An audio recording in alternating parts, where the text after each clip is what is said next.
Not everybody lives, but everybody dies. So while I'm in the air, I'm shooting for the sky.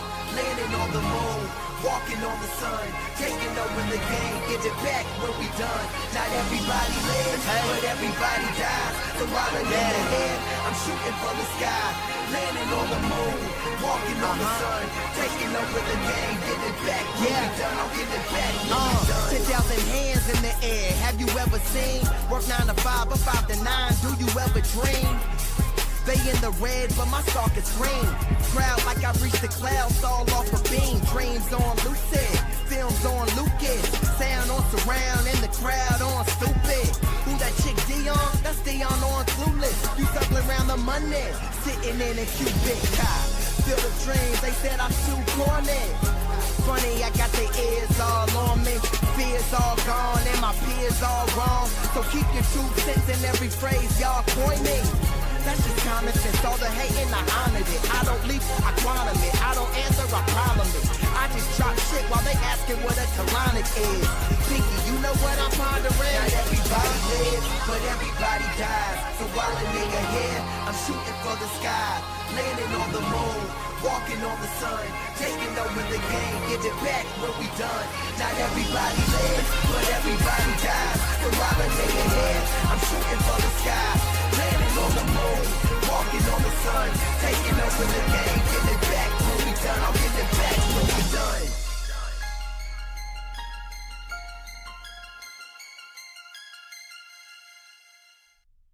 What's up, CFO gang? It's your boy Jay Tuck.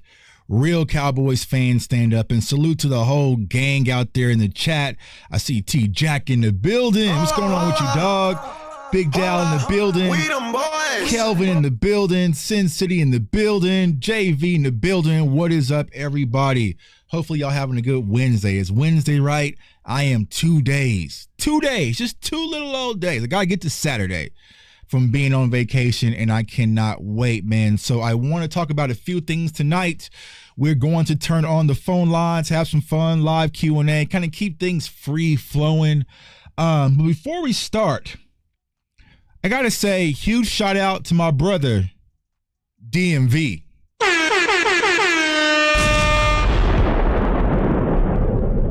Also, huge shout out to my brother, CFT.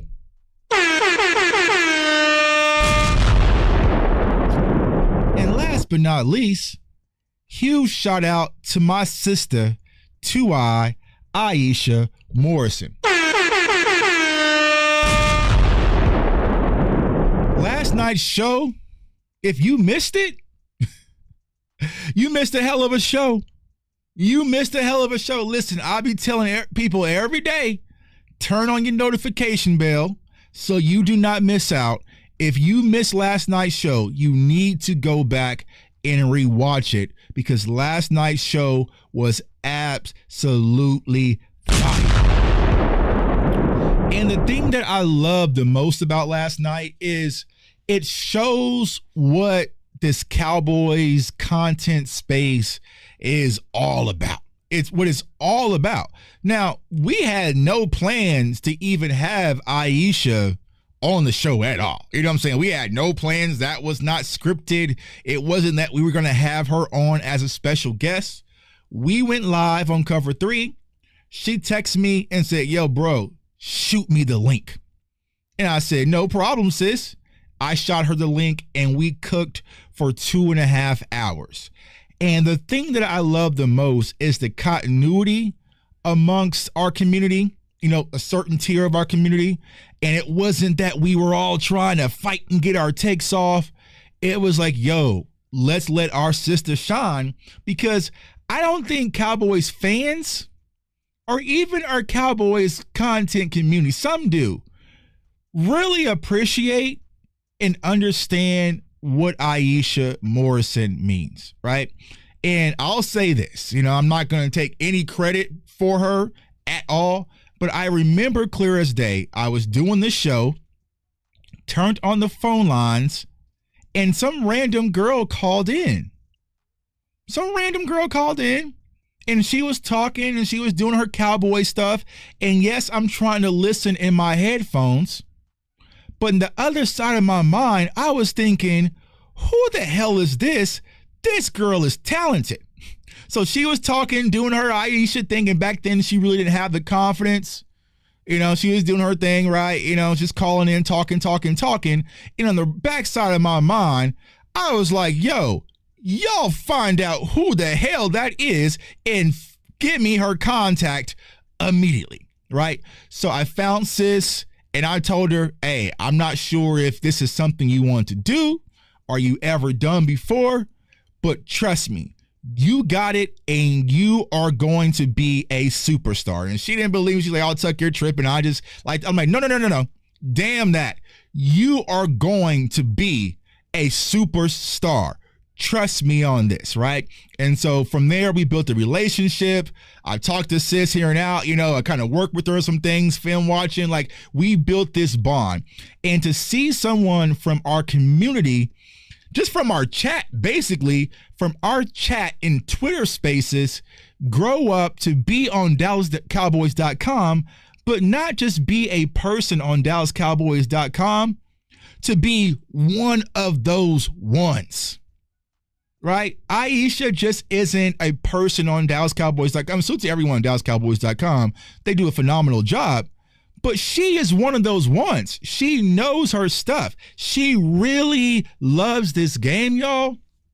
And she really loves these players. Like we talked for like 3 hours this morning, kind of going over some stuff. You know what I'm saying? Going over some film stuff, going over some scheme stuff. Like that is how locked in she is. So Aisha Morrison is a gem in our space, and we are extremely lucky to have her because I'm telling you right now, eventually NFL teams are going to notice and they're going to come for her.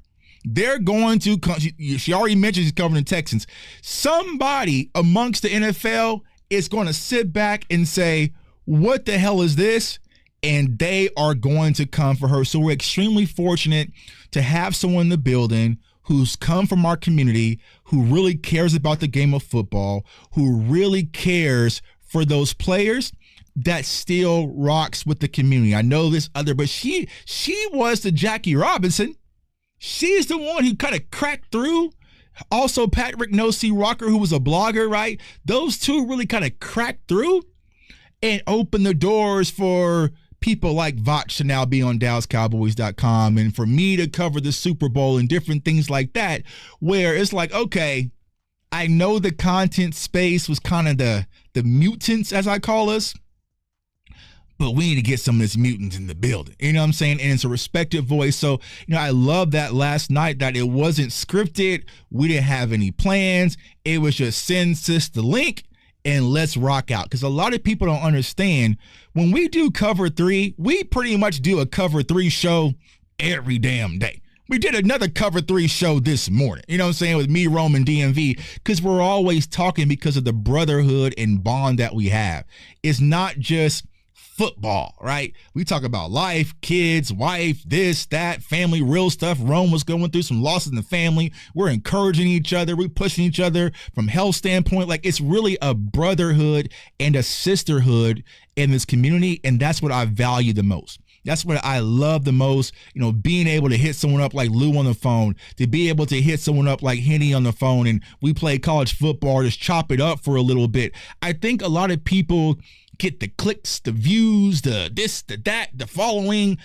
That's not what this is about. It's about coming together with talented people and passionate Dallas Cowboys fans, and us all sharing our love with this frustrating ass team. And that's what it's really about. I think sometimes it gets lost in the sauce where people are focusing on, well, what's going to be in it for me and who can I, like, no. It's about brotherhood and sisterhood, cheering each other on. I tell everybody every day, Lou, I'm Lou's biggest fan. I want Lou's channel to pass my channel. I already telling y'all, Lou is my retirement plan. When I retire, I'm going to send all of y'all over to Lou. Right? My dog from East Coast Gridiron in the building. Biggest fan. Love it. I love being on the show. Definitely check out his channel. I love being on his show just talking football. I want you to pass me. I want it to be where I'm going to the Super Bowl every year and seeing Lou and Henny and East Coast and JC, and it's just the norm, right? All right, this is our fourth Super Bowl. I want that for our community because I know without a shadow of a doubt there are people in this community who not only know football but cares about their team, but most importantly cares about the integrity at which they go about things. You know, salute to Zach Wolchuk, another person from DallasCowboys.com, does a phenomenal job. You know, he was talking about today on Twitter, like, is the hot take topic thing all that people want these days? You know, it's just getting ridiculous. This day, where it's just people just throwing stuff out there, no substance, no context. It's just whatever, right? And I felt like this community and other communities as well in the content space, but I can only speak for what I know, right? We really pride ourselves on trying to be different. Do we all agree? Absolutely not. But you guys know I come from a place that if I say something, it's because I felt it, but I've also researched and studied. I'm never coming on here and just winging things just for the hell of it. You know what I'm saying? Now, I could. With my following, I probably could get away with a whole lot, but I just never wanted to cheat you guys, right? Because I understood what it was like being on the other side of the fence and felt like I'm being cheated. Like, all right, bro, what are y'all really talking about? I don't believe that, right? So salute to Aisha Morrison for being a trailblazer in the community. She is going to be a superstar. She will always be called superstar to me for rocking with us last night. And y'all loved the show, loved the content, loved everything about it. So if you didn't catch last night's show, definitely need to do it, because if you're a Dallas Cowboys fan, you got all the tea. You got all the tea. I mean, honestly, I could cut up 2 hours of last night's show and I'll probably have 8 different videos out of it, because she gave us all the tea, all the insight, and it's good to have eyes in the building that we can trust, right? I know what she's talking about. I know when she's talking about motion. Aisha knows the difference between motions and shifts. I know that Aisha knows the difference between compressed sets and wide splits, right? I know she understands the difference between a split back formation or a power scheme, like, you know, pin and pull. She's recognizing all of those things. So I can trust that I have my sis out there to be able to talk ball, right? And it's a good feeling, and it's something that Cowboys Nation should definitely embrace and never take for granted, man. Yeah, bro. An opinion without context, just a fairy tale, you know? And there's a lot of people who just toss fairy tales out there, just toss whatever for the sake of clicks. And I get it. I will never be someone to knock how someone makes their money, right? Everyone got to make a living. Everyone got to do what they got to do to feed their family. But the problem is you pollute the waters. Like, you pollute the waters. Like, there was literally people, I mean, you can go check the comments from that show I did. There was multiple people still saying Dak faked the injury. And it's that zombie creation of manipulation that can be weaponized in our own community. Now, we all know that's the dumbest shit we've ever heard, right? But we could lay down facts, evidence. I could do videos. I could pull up all sorts of different things to debunk the whole idea that Dak faked his injury. But I think sometimes, y'all, I question, why the fuck do I have to do all this work to debunk a fairy tale clickbaity lie, and then they can just toss out stuff willy-nilly with no evidence? No, why do I gotta work so hard to debunk that? You know what I'm saying? Nah. Exactly, T-Jack. The zombies. The zombie apocalypse. I am not cutting up hours of research and hours of video and breaking down Dak's surgery and all. I could do that, but why? You should have to do that same amount of energy to prove your case. You can't, because you shot some shit out your ass just because you're emotional when it comes to your quarterback, right? I ain't spending my time on that, right? So salute to Aisha Morrison, salute to DMV, salute to Rome, and salute to all of y'all who tuned in last night. Like I said, last night's show was fire, and it was fun. We were only supposed to go an hour. We end up rocking for 2.5. End up rocking for 2.5. We ain't gonna do 2.5. We ain't gonna do 2.5 hours tonight because it's National Flag Day for us Mavs fans. So my dog Big Lou in the building is a Mavs fan. I don't know what the hell Boss Cowboys talking about with this Luka stuff. Boss, you my dog, but you gotta get that Luka hate up out your blood. You know what I'm saying? I don't know where the hell Boss is getting that from. You know what I'm saying? NFL, I respect what Boss is talking about, but that Luka stuff, nah, bro, I'm tossing that out. You know what I'm saying? Tossing the baby out with the bathwater, whatever you got to say to Luka, because I don't give a damn if Luka was 30 pounds overweight. He's a walking triple-double. His fat ass dropped 45 on us. He dropped 45 on us easily. I will take that in a heartbeat, man. So we're going to have some fun tonight. Got a few things to talk about. Going to do some live Q&A. I'm going to turn the phone lines on for you guys who want to call in as well. Now, listen, I'm turning the phone lines back on, but we ain't going to do no sloppy bloppy tonight. You know what I'm saying? Not on draft night. We ain't going to do no sloppy bloppy. So if you come in here saying, Dak, we're getting you up out of here. We got to keep things moving because I got to see Cooper Flagg's name get called, bro. And we ain't going to sit here and I felt like Dak this, Dak that, right? So keep the questions flowing. We're going to have some fun. Salute to everybody who's watching on YouTube. Salute to everyone who's watching on Twitter, Instagram. I had it figured out last night. Wasn't working today. So y'all just going to have to come over here and subscribe to the channel. Get in where you fit in. And also the same with TikTok. But I want to talk about something because I feel like there might be a yeah, keep the Dak haters off the phone. Yeah, we're not doing that tonight, Sean. Not today. Not today. We ain't doing that today. All right. But I feel like there's been a misconception when it comes to Dallas Cowboys season, right? I feel like it's leaning either too far. Right? Oh, yeah, Shotty can win a Super Bowl his first year. Shotty gonna get us the NFC Championship and Shotty, right? Leaning too far to the right. And then I feel like, the Dallas Cowboys gonna be completely trash. 2-win season, 3-win season, the worst of the worst, pure garbage. They are the Tennessee Titans with leather seats. And I'm like, hold up. We them boys. Don't forget. Let's not act like the Dallas Cowboys are trash. We do have our issues, but we will win some football games, and I think we will be competitive if we stay healthy. Right? If Brett Brown does his job and keeps his team healthy for once, we will win some good games and some quality games, and we'll be in the thick of things, right? So don't let anyone tell you otherwise, right? But what really prompted today's conversation is PFF. And y'all know me and PFF have our squabbles. You know what I'm saying? Me and PFF has squabbled up. Overall, I think it's a great website. They have a lot of great content. I do like the data, but when it comes to the grading system and some of those scales that they kind of do, I ain't feeling them, right? I always remember I did that video on the game versus the Panthers where Trayvon Diggs had almost 3 interceptions and they gave him a D. They gave Trayvon a D for a game where he had 2 interceptions and he should have had 3.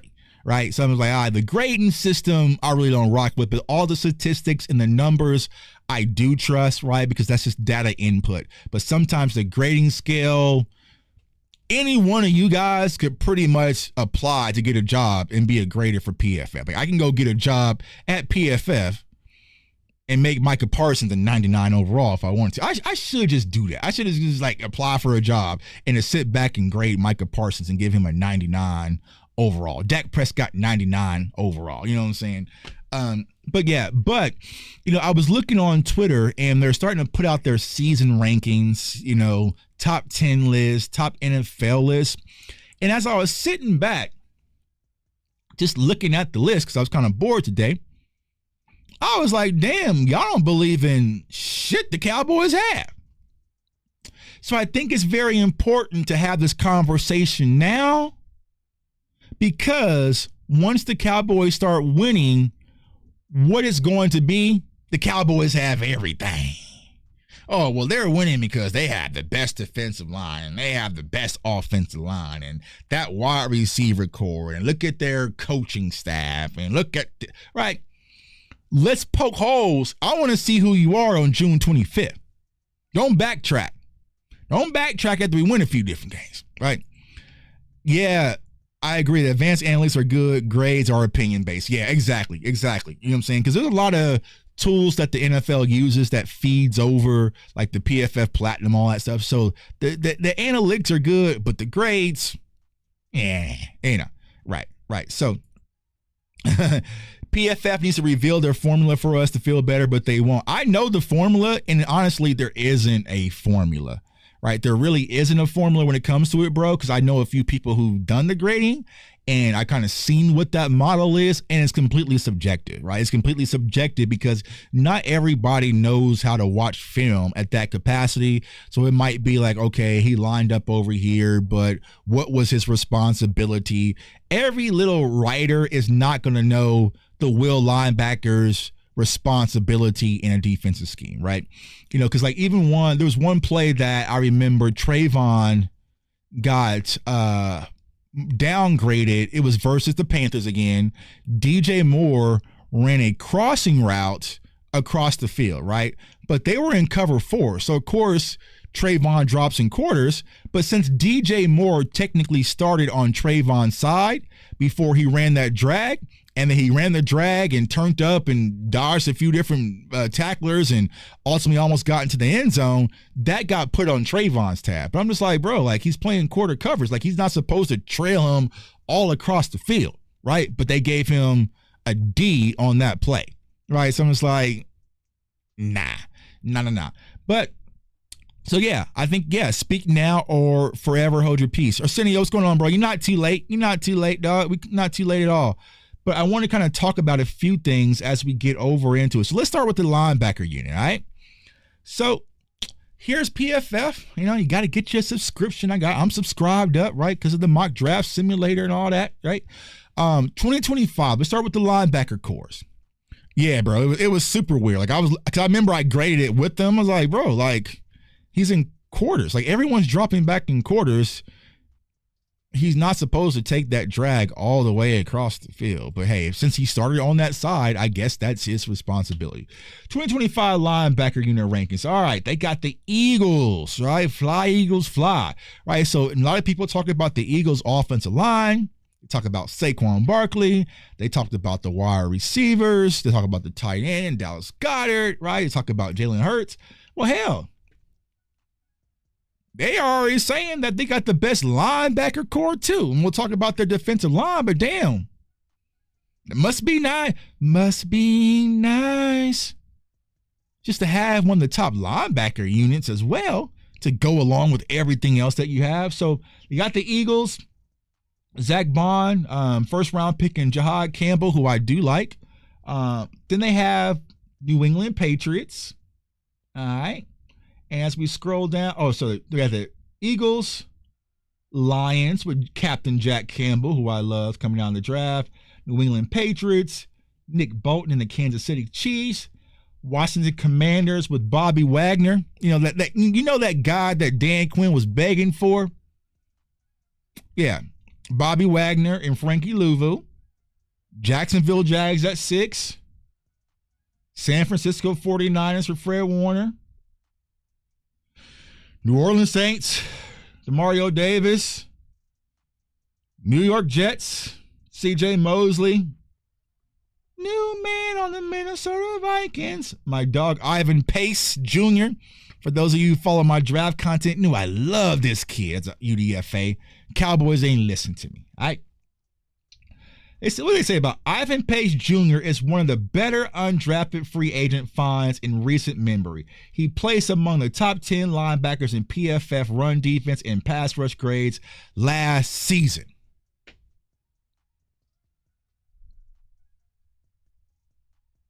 It's all documented on the channel, y'all. Y'all know in that draft class, I loved Ivan Pace. He was one of my favorite prospects I ever scouted in Ivan Pace. I went to war on that Final Word draft show about Ivan Pace. They laughed at me and said he's little.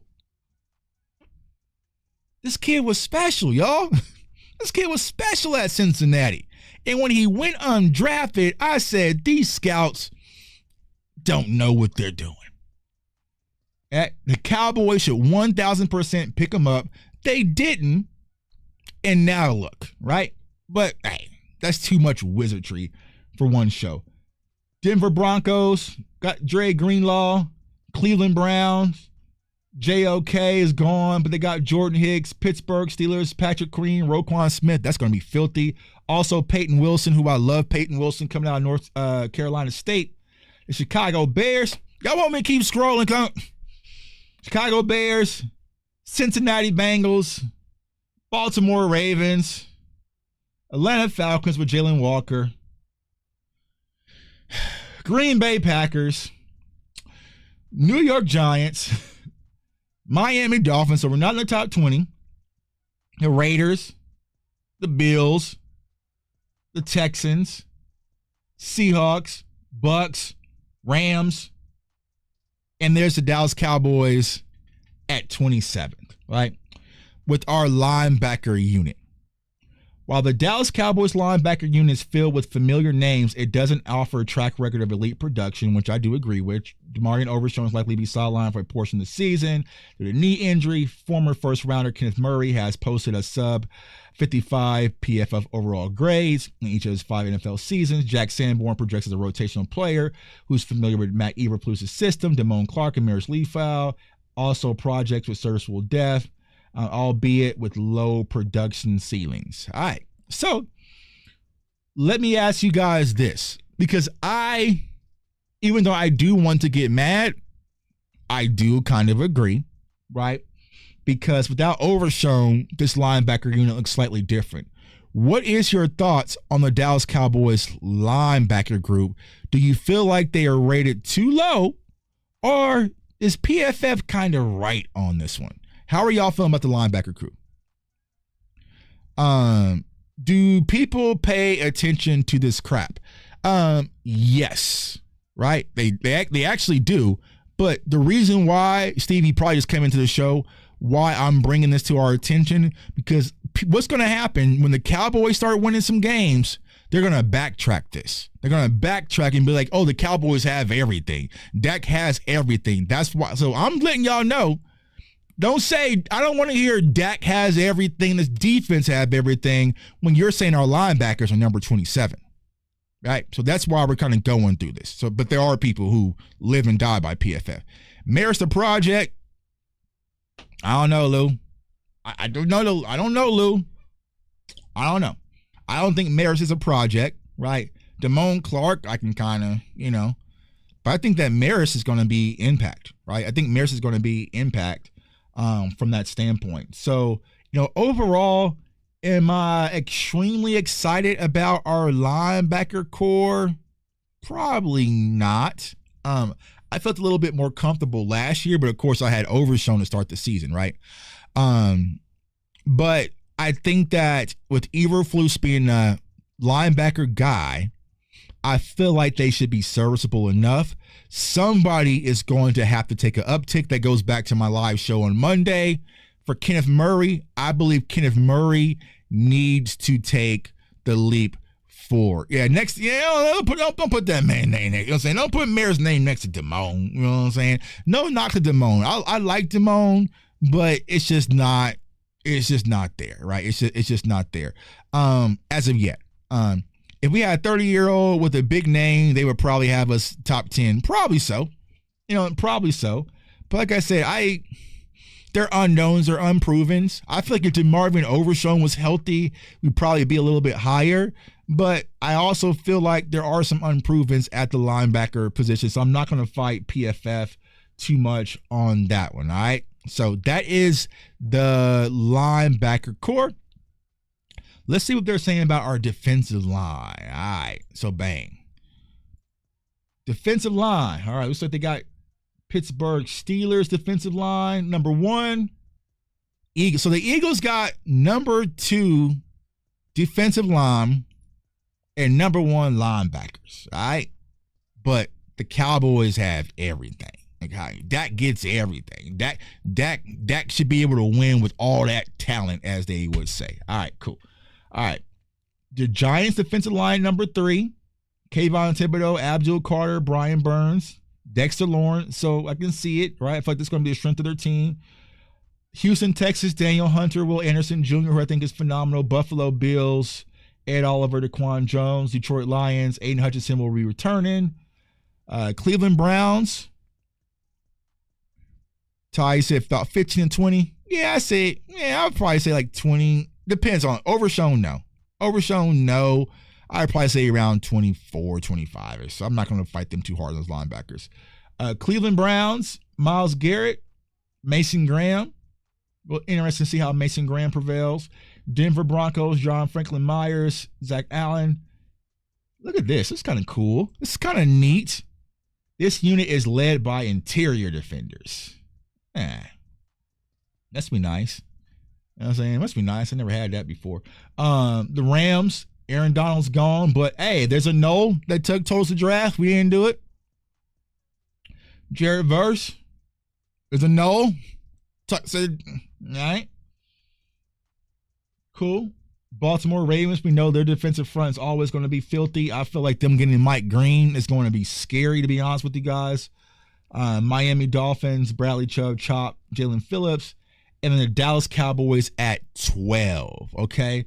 So Dallas defensive line was one of the worst units against the run in 2024, but still boasted elite edge defender Micah Parsons, who's 91.65 pass rush grade, ranked in 3rd NFL last season. Some of their interior defender Osa Digiazua brought the heat from the inside, placing 12th at his position with the PFF grade, pass rushing grade. The Cowboys unit could rank slightly higher, but being just average against the run in 2025, which would be an improvement from last season. So they have us at 12. For me, I feel like even with the run struggling, we should at least be top 10. I feel like off our edges alone, we should probably be top 8, right? Yeah, we do value pass rush a little too much, Lou, but hey, you know what I'm saying? That's where the money resides, right? But, I feel like we should at least be top 8 when it comes off the edges, but I understand that stopping the run is not proven as of yet. But when you look, because I was having this question, right? And salute to all my colleagues at Roundtable Sports. They were like, yo, Tuck, who is going to have more sacks this year? Donovan D-Easy, right? Or Abdul Carter? And I was just like, Abdul Carter. They're like, oh, for real? Like, hell no. I think Donovan's going to, like, I don't think people understand how loaded this Dallas Cowboys defense is at edge. We spoke about it last night. It's going to be hard getting time. So you're going to have to jump, right? Because with Sam, Nealon, Fowler, Micah, Donovan, right, you have some dogs. We are loaded at that edge position.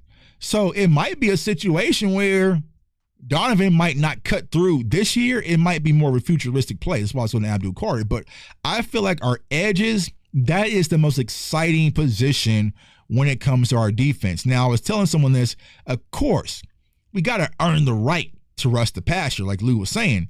But if we get in those pass rushing downs,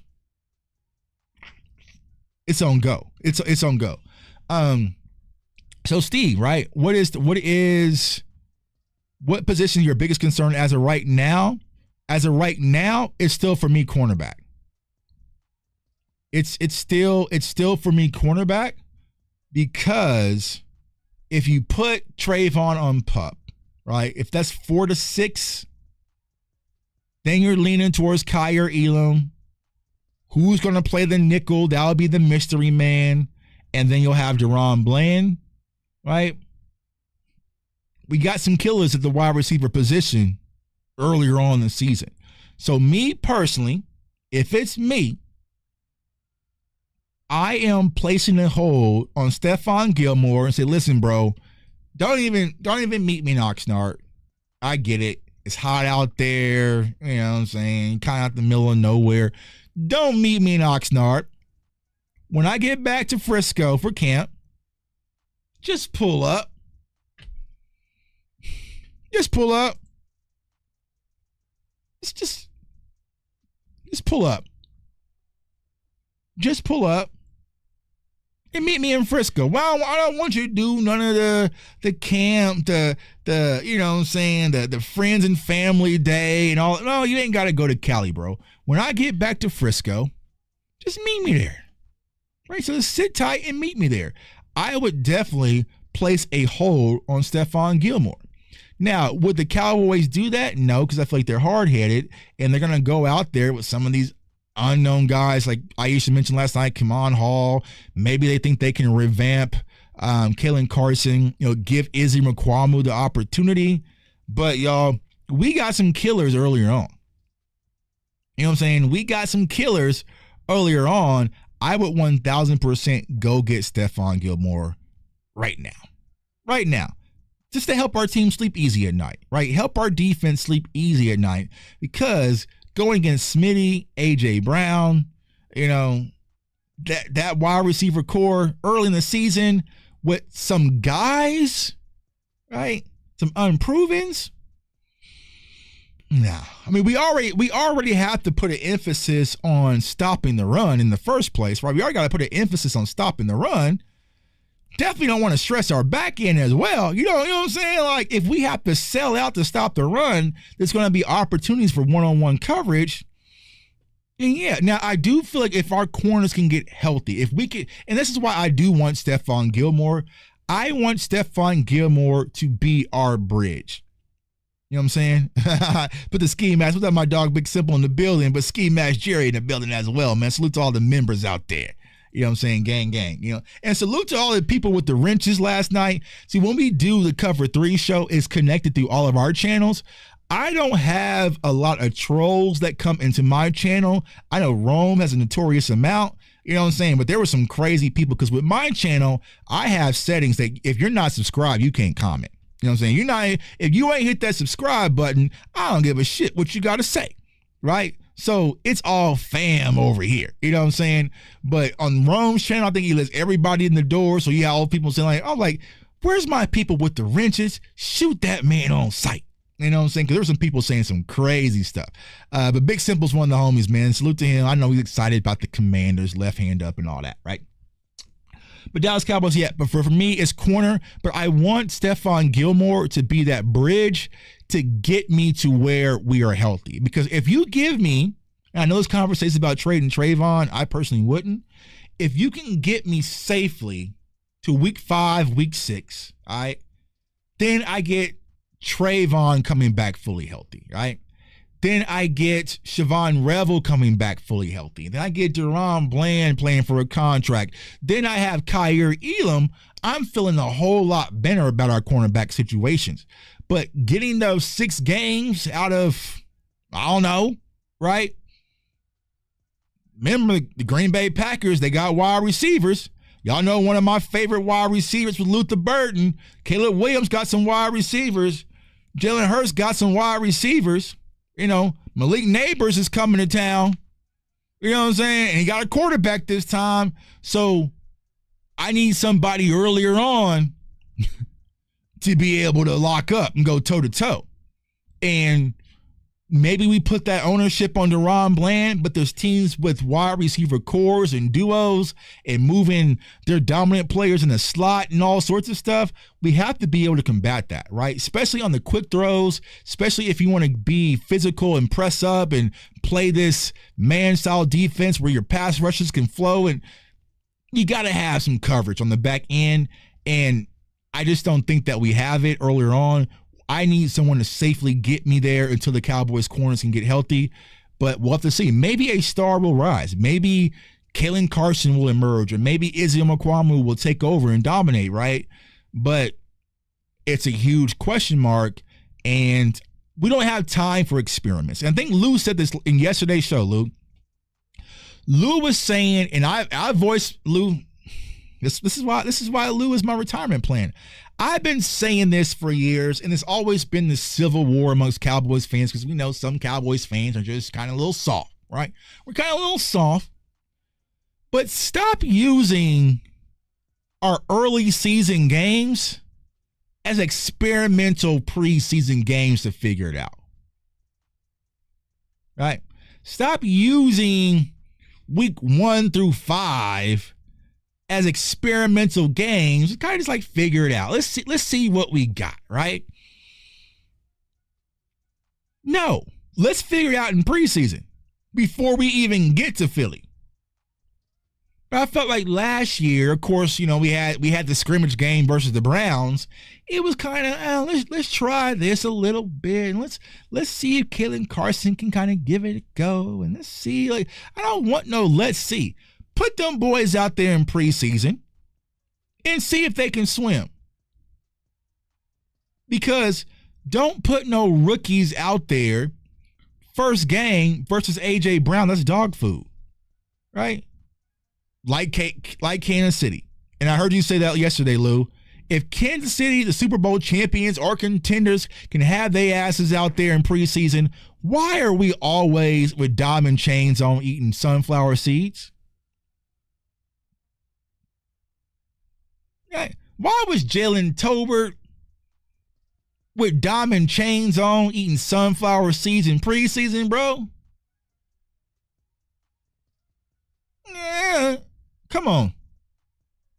Everybody had on diamond chains, chilling, eating sunflower seeds like we just came off the Super Bowl, vibing, laughing, giggling, having a good old time, just watching some preseason football and watching Trey Lance throw the ball around 65 times. You know what I'm saying? Hell no.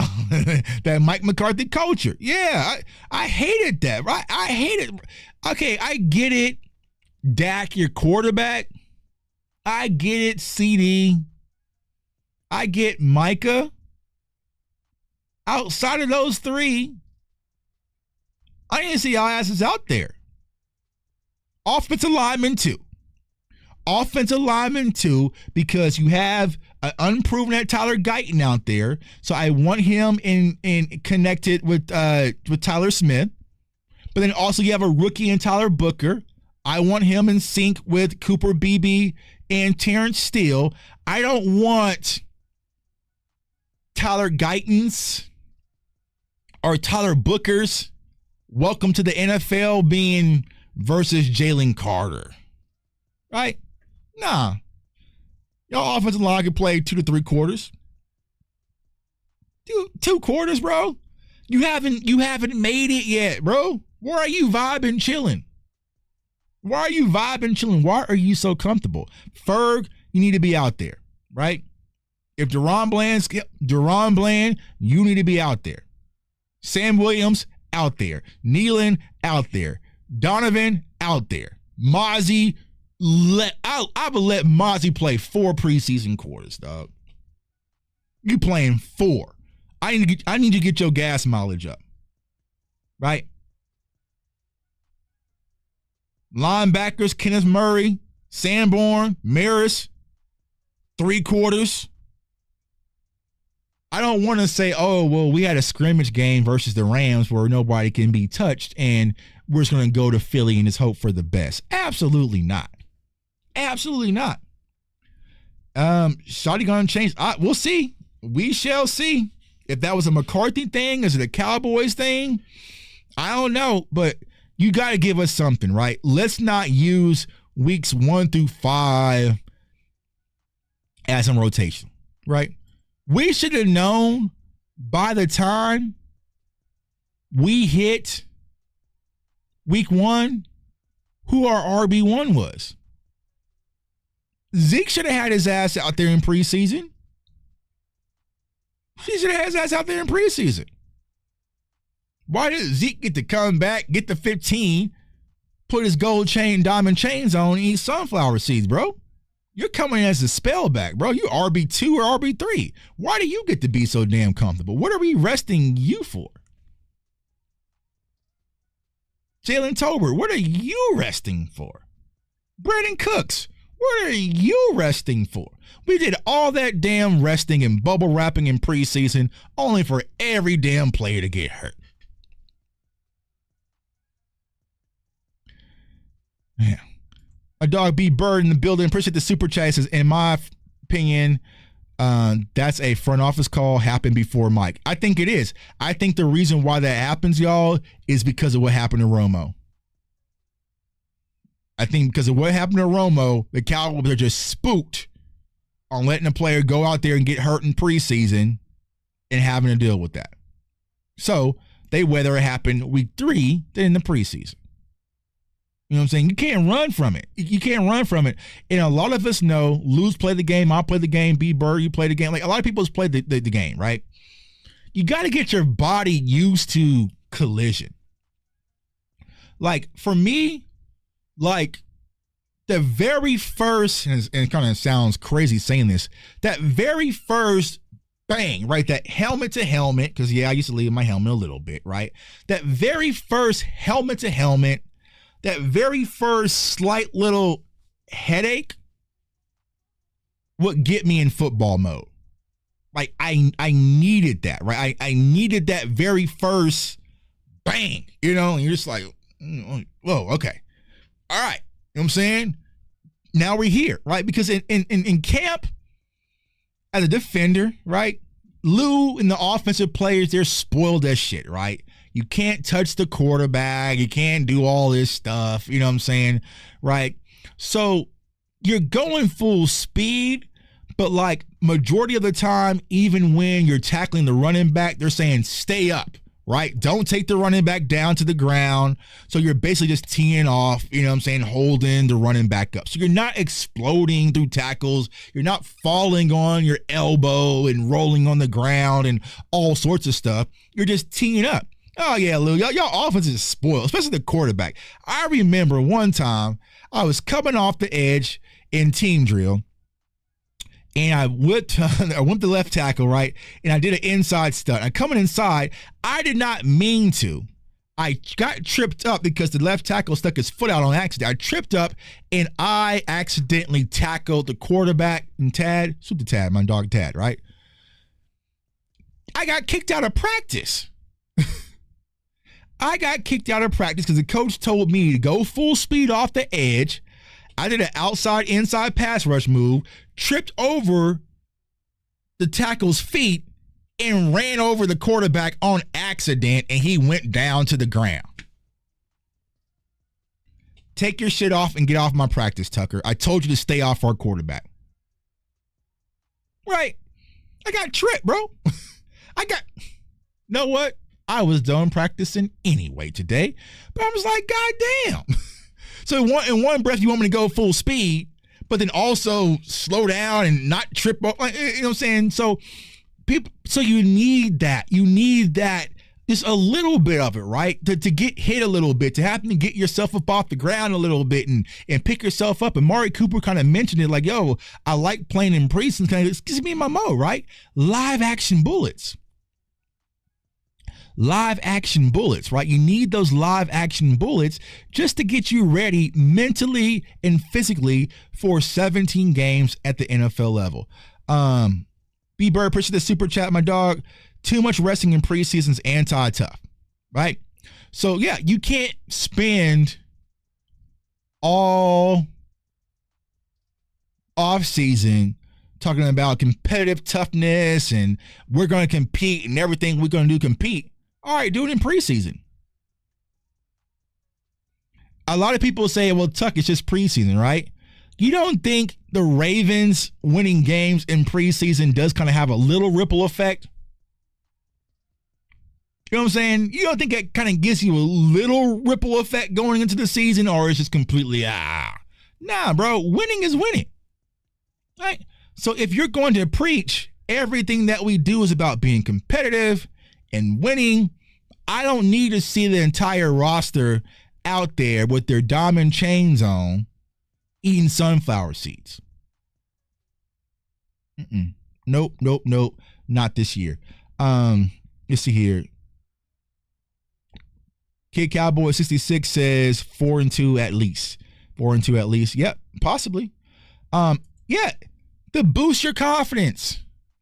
That sometimes you just need to get some type of momentum. Think about this. The Cowboys haven't had any momentum coming off the season for the past 2 years. You got dog walk versus Green Bay. Yeah, you know what I'm saying? And then you set out all preseason. Yeah, you got a little warm-up game versus the Browns. But then what happened? New Orleans came right back in and punched you in the face. So even though you beat the Browns, you lost to New Orleans. So pretty much that wiped out the entire slate. You know what I'm saying? You pretty much wiped it out, right? So yeah, go out there and be competitive. Go out there. Yeah, they were. I think they were undefeated, or they may have lost one. But yeah, the Ravens go out there and compete every preseason. And I think we do play the Ravens this preseason, right? I think we do play them this preseason. You know what I'm saying? Yeah. Philly, New York, Bears, Packers, Jets, Panthers. But see, here, so here's the problem. And I think Kid Cowboy, you may have missed Monday's show. If we come out 4-2 in that, I am not impressed. I am not impressed if the Dallas Cowboys start off 4-2. Now, there's going to be some people that's going to woo-ha, right?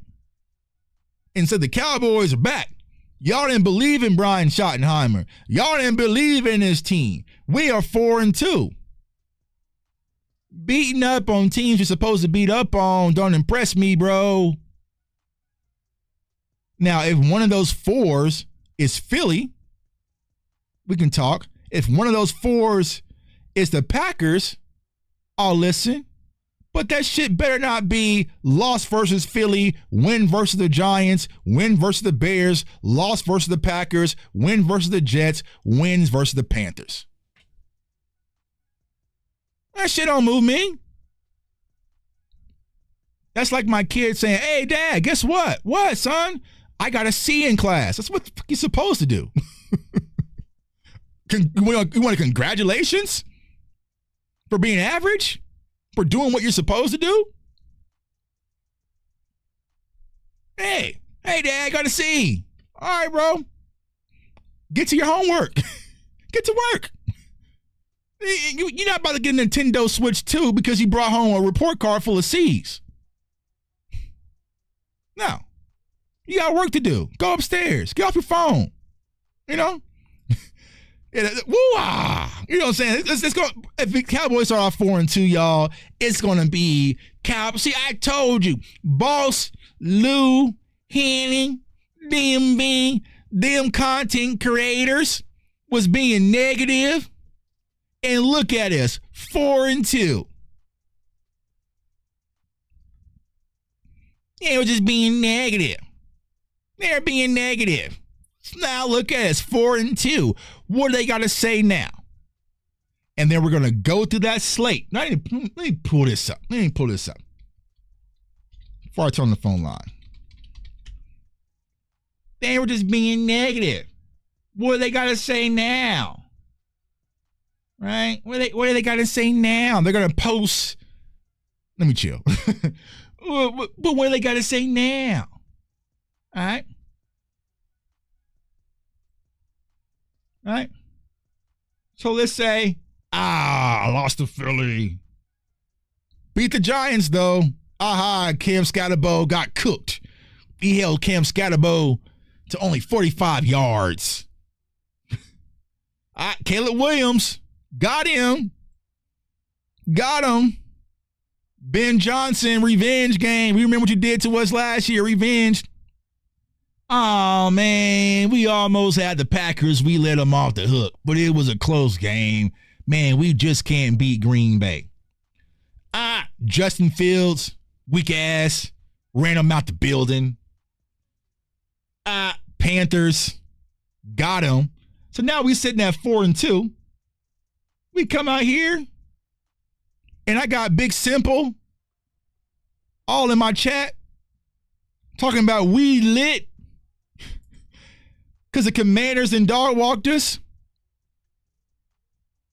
We didn't lose to the Broncos, who we ain't beat since the 90s. Beat the Cardinals. Beat the Vegas Raiders, and Tuck goes kind of crazy out there. You know, partying in Vegas. Salute to Dre's nightclub. Can't wait to see y'all.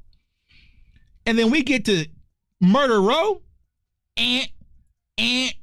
I don't want to hear shit about no we started 4-2. I don't want to hear nothing about no 4-2. I don't want to hear nothing. I don't want to hear nothing about no 4-2 if we can't beat on no heavyweights. Fighting your own weight class. This ain't, maybe I'm tripping. Let me ask y'all. Do y'all think that the Giants are in our weight class? Like, that's who we should be competing and beat, right? That's the standard we should be aiming for, the Giants. Highly doubt not, right? Do y'all think the Bears is the standard of what we're trying to become? No. All right. Do you think the Jets are? Do you think the Panthers are? All right. These teams aren't the standard, bro. These are what was. You should at least be able to do this, right? As long as you're healthy with the Micah Parsons, Dak Prescott, and CeeDee Lamb, there is no excuse for losses here, right? You should just be able to do this on a whim. These are the ones that count. This is the one that counts, right? This is the one that counts. Even for us, this is one that counts. The Cardinals always have our number for some odd reason, right? This won't be fun, but this counts. This counts. You got to get it back in blood right here. They embarrassed you last year. They did not play the Dallas Cowboys last year to win. They played to humiliate you guys, and they did it. Offensive linemen were scoring touchdowns. Offensive linemen scored more touchdowns in that game than Jake Ferguson scored the entire season last year. Get it back in blood. Their defense is going to be solid. Get it back in blood. Justin Herbert's always ranked over Dak. Mari Hampton's coming in town, right? We have to punch in our own weight class, right? So I'm telling y'all right, I'm telling y'all right now, I'm gonna shoot it down. I don't all with Tuck just be, y'all can Tuck is just being negative and Tuck is just, I don't want to hear no sounds from the sideline bullshit when we are 4-2 and we ain't beat no killers earlier on in the season. Now, when we beat the killers in our own weight class, because that's what I was trying to say last night, right? And I was about to turn on the phone lines here in a second. I want to see improvement off of what Mike McCarthy's done and already built, right? That's where I want to see from Brian Schottenheimer, right? I want to see, all right, we said that Mike McCarthy, he wasn't ready for the big games. He didn't have our team prepared. Well, I don't want to deal with the same shit. Oh, man, we just wasn't prepared for that game. Oh, man, Green Bay got our number, man. We just had some bad things go our way. Oh, man, playing against Philly is always going to be tough. Oh, man, Pat Mahomes, Andy Reid, that's just a tough team to play. Oh, man, look at Dan Campbell. He has a good squad. They have a good... Nah, dog. You are brought in to boost what Mike McCarthy and the foundation's already built. We need to be prepared for these games. We need to be prepared for these games. Be prepared for these games. Right? Facts.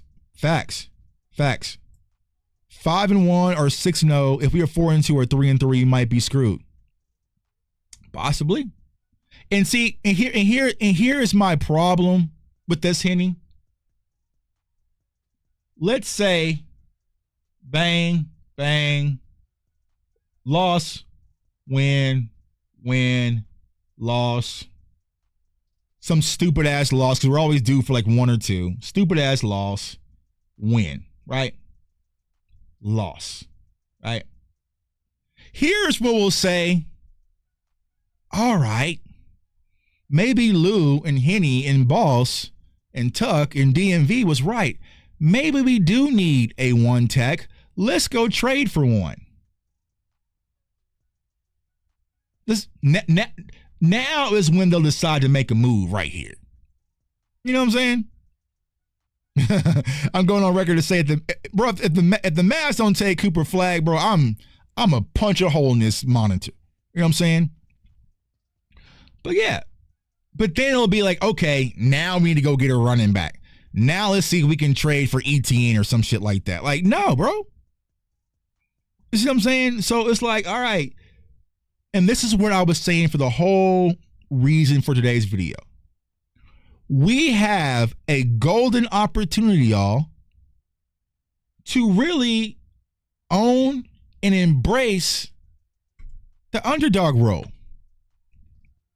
What I had set up for today's video or today's live was, I told you guys I was going to play some like the old Cowboys Super Bowls and stuff, and we can kind of watch together, kind of like in a film session way. But then I got some good advice. They're like, Tuck, don't risk it, because the last thing you want to do is get your channel demonetized or banned right before football season. I was like, yeah, good point. Good point. You know what I'm saying? Getting my channel banned right before camp would be a shitty experience, right? So I didn't want to do that. But even last night, I'll bring this up to you guys, right?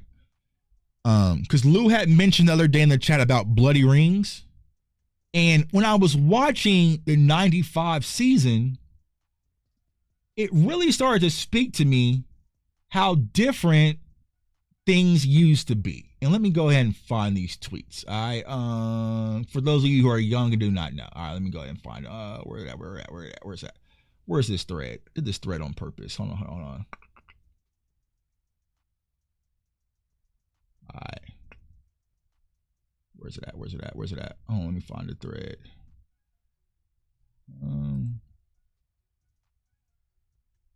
Okay. So, boom. The number one thing I noticed when I was just looking at the 95 team and just watching them last night, because my wife was like, why are you looking at these old-ass Dallas Cowboys videos? I'm like, yeah, let me work. You know what I'm saying? Let me work. She's like, well, when is that? Don't. Just let me work. I'm working on something. I don't need no question. You know what I'm saying? But as I was going through it, right? Dallas Cowboys principles in 95. This will make Lou happy. Heaviest offensive line, right? So big physical offensive line. 320 average, right? Some big boys out there moving stuff, right? So that was one thing I picked up on. Just kind of going back to their championship years and seeing what was the principles of what was built, the foundation of the Super Bowl years, you know, the triplets era, right? So for some of you younger kids, this is going to be foreign to you, right? And then as I was still researching, another thing that I noticed, the Dallas Cowboys inside the 20s, all right? So boom, this season, 63 possessions, 36 touchdowns. It's a 57% touchdown percentage, third best in the NFL. So when we got inside the red zone back in the day, we were getting in the end zone. Watch this, boys. Watch it, boys. A little old school. Now watch it. Postseason. Possessions, 7 touchdowns. 11 possessions, 7 touchdowns. Yeah, rest in peace to Larry Allen, right? 11 possessions, 7 touchdowns. And Lou, that wasn't just some guys. Right? That just wasn't some guys. All right? See? And honestly, perfect timing. Perfect timing for my guy Carlos. Right? No disrespect. He says, bruh, you're way overreacting. Dallas will be fine.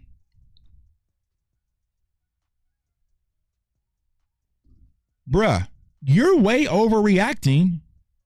Dallas will be fine. Read that, y'all. Bruh, you're way overreacting. Dallas will be fine. I know, Carlos. I know, Carlos. The Cowboys will be fine. We will be okay. But tell me the last time fine or okay has equated championships. Why are you guys comfortable, or some of you guys comfortable with just being fine? How you feel today? Oh, I feel fine. Don't you want to feel great? How's your marriage going? All right, this is going. This is fine. It's fine. How's your job going? I mean, it's fine. I mean, I'm fine. Right? Why is it a bad thing to want greatness? Why is it a bad thing to want greatness? Why is it? We don't need to be fine. We want to be the best. And we're going to keep going through it. We're going to keep going through this thread, right? Because I really picked up some nuggets. And as I was going, right, it was just, all right, what's the next nugget that I picked up? What's the next nugget? My dog boss says, I hate us. I mean, it's just, I don't like fine. I don't like good. I want great in everything, in every aspect of life, right? Tuck, you want to win? You're doing to, yeah, I want to win, right? You guys know why I want to win? Let me show you guys. Let me show you guys a quick little thing. Let me show you something before I get back to that where I was looking at. All right. Why I want to win. This is me. This is me. I mean, that's me. Anybody want to guess what game this is? Anybody want to guess what game this is? Carlos, you want to guess what game this is? Go ahead, Carlos. You want to tell us what game this is? Just give it a go. Just give it a guess. Give it a gander. Let's see if the chat knows. Go ahead, Carlos. This is, you're right, the Packers game. The Packers playoff game. The Packers playoff game that I tried to warn y'all, hey, we need our foot on the gas because this team is not what y'all think it is, right? This is the Packers game where I was telling everybody, hey, that home field advantage stuff, toss that shit out the window. This team is young and talented, right? But what I heard all week was, Tuck, we're fine. He said 95 Super Bowl. Ain't that old, dog. You know what I'm saying? This is me after the game, Carlos. Notice the building is empty. Everyone has pretty much left the building. I stayed out there to still congratulate our players on what was a quality season, right? But inside, sitting in that building, I was hurt. I was pissed. I was embarrassed. You guys saw the live stream.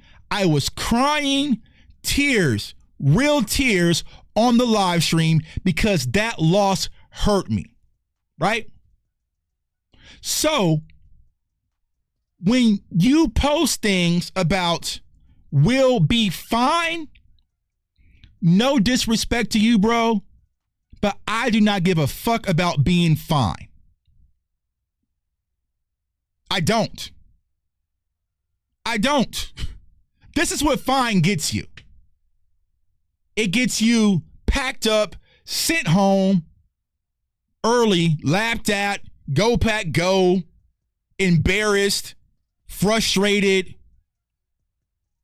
It snowed right after, so I was stuck in Dallas for 3 more days. Embarrassing loss. Coaches getting fired. Coaches getting let go. This is what fine gets y'all. We'll be fine. Yeah, we were fine that year. We were actually pretty good. But when we were making videos, boss was making videos about getting linebackers, we don't need no linebackers. We're good. We're fine, right? hey, bro, we need to stop the run, so we can't go out there with these small safeties. It's going to get exposed. We're fine. We don't lose at home. We're fine. We're fine. Hey, man, Dan Quinn, you're not going to be able to play with these light safeties in the playoffs, in the trenches. Don't worry about it. We're fine. Hey, y'all, the Packers offense looks a lot like the San Francisco 49ers and Matt LaFleur coached under Dan Quinn and Kyle Shanahan. We need to be prepared for stop tripping. We are fine. This is what fine got us.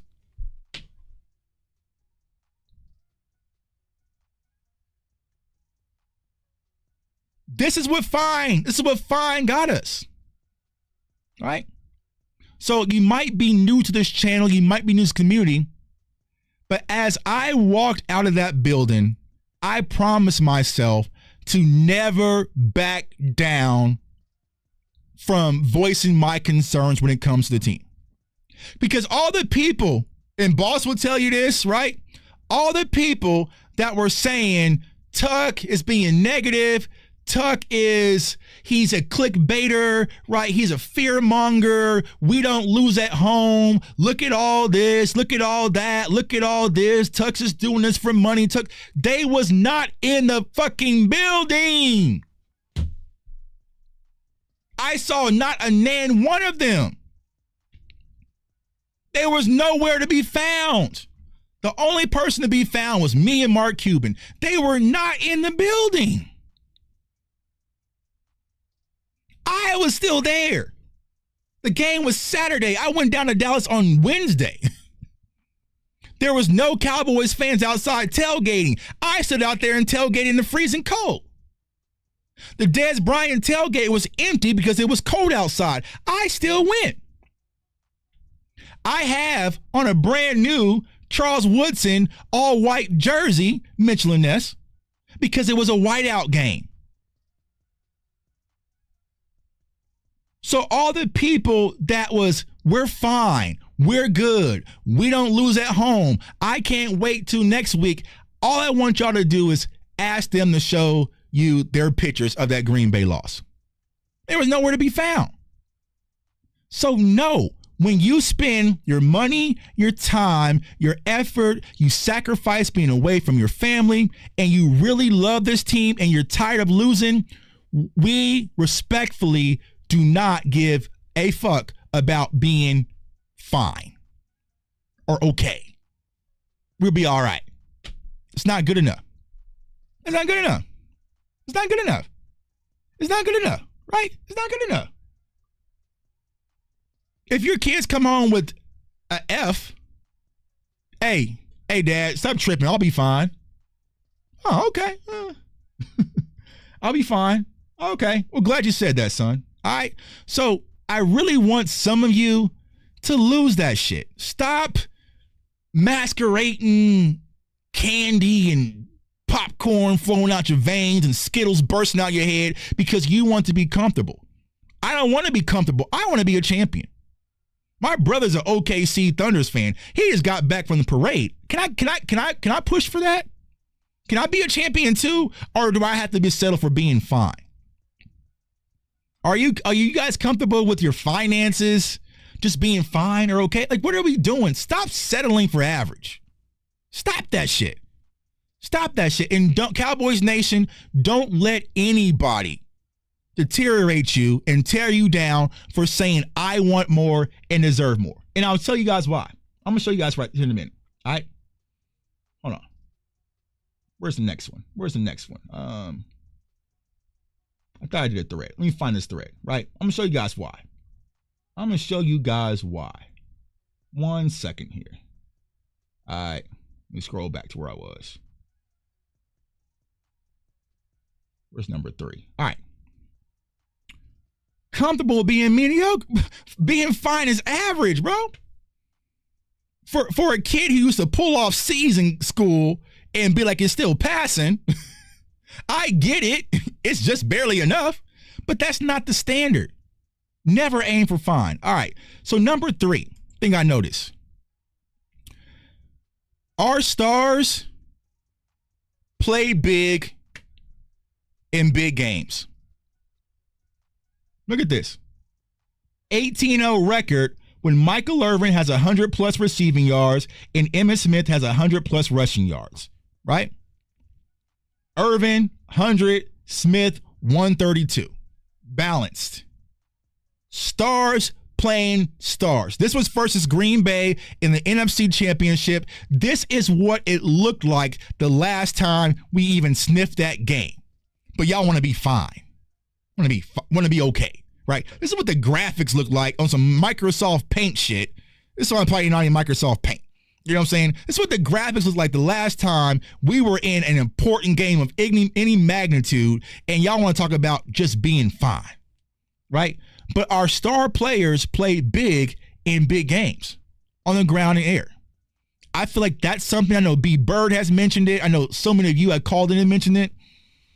Our stars are nowhere to be found in the big moments. We want the glitz, the glamour, playing in Dallas, the bright lights, the advertisements, the endorsements. But when we need you the most, dog, where's the star power? Right? And I encourage y'all, for some of you younger viewers, go out there and watch this game. You know what I'm saying? Like I said, we're gonna watch it together, but I was like, I don't want to risk my channel, right? But go and watch this game. All right? The stars play big in big moments. All right? What's another one that I noticed? All right, number 4. There's 5 of them. All right? Let me turn this audio on for you guys. All right? The Dallas Cowboys wasn't afraid to spend big money on free agents that shook the landscape of the NFL to win. Listen to Jerry Rice right now.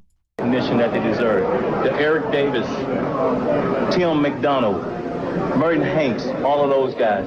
You guys didn't give them no respect, and that pissed me off. And that could well be. They had Jerry Rice shook. They had Jerry Rice shook because Jerry Jones went out there Deion's biggest asset and paid big money for an impact player his that changed the landscape distraction elsewhere in of the league. So Deion is a changed man. Different uniform, different income bracket.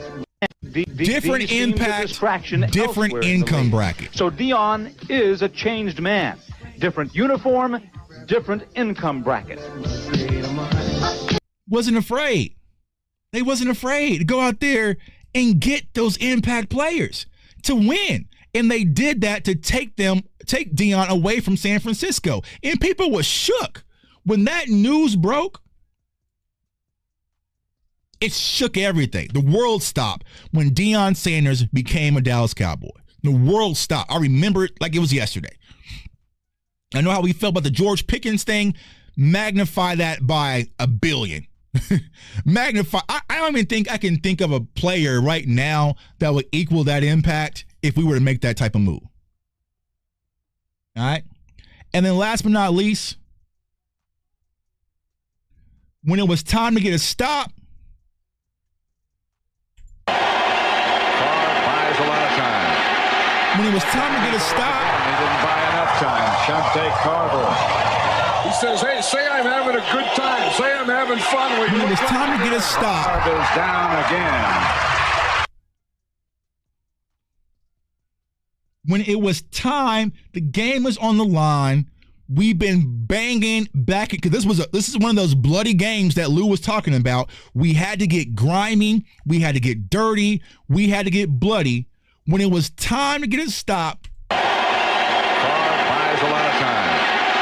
got to stop. They made plays. Players made plays. Shante Carver. And let me crank this up because I don't think a lot of you understand it. And I was going to add this, right? This is the old Texas Stadium. When you go back and watch this Packers versus Cowboys NFC Championship game, just look at the crowd. Just do me a quick favor. Just look at the crowd. Just look at the crowd. Just look at it. Just look at it. Just don't even say, just look at the crowd, right? Carr buys a lot of time. Roaring, screaming, He didn't buy enough standing time. up. Shante Carver. There's signs, there's flags, Hey, say I'm having there's a good energy. time. Say I'm having fun. Well, you look like you did. Carver's down again. That was that championship DNA.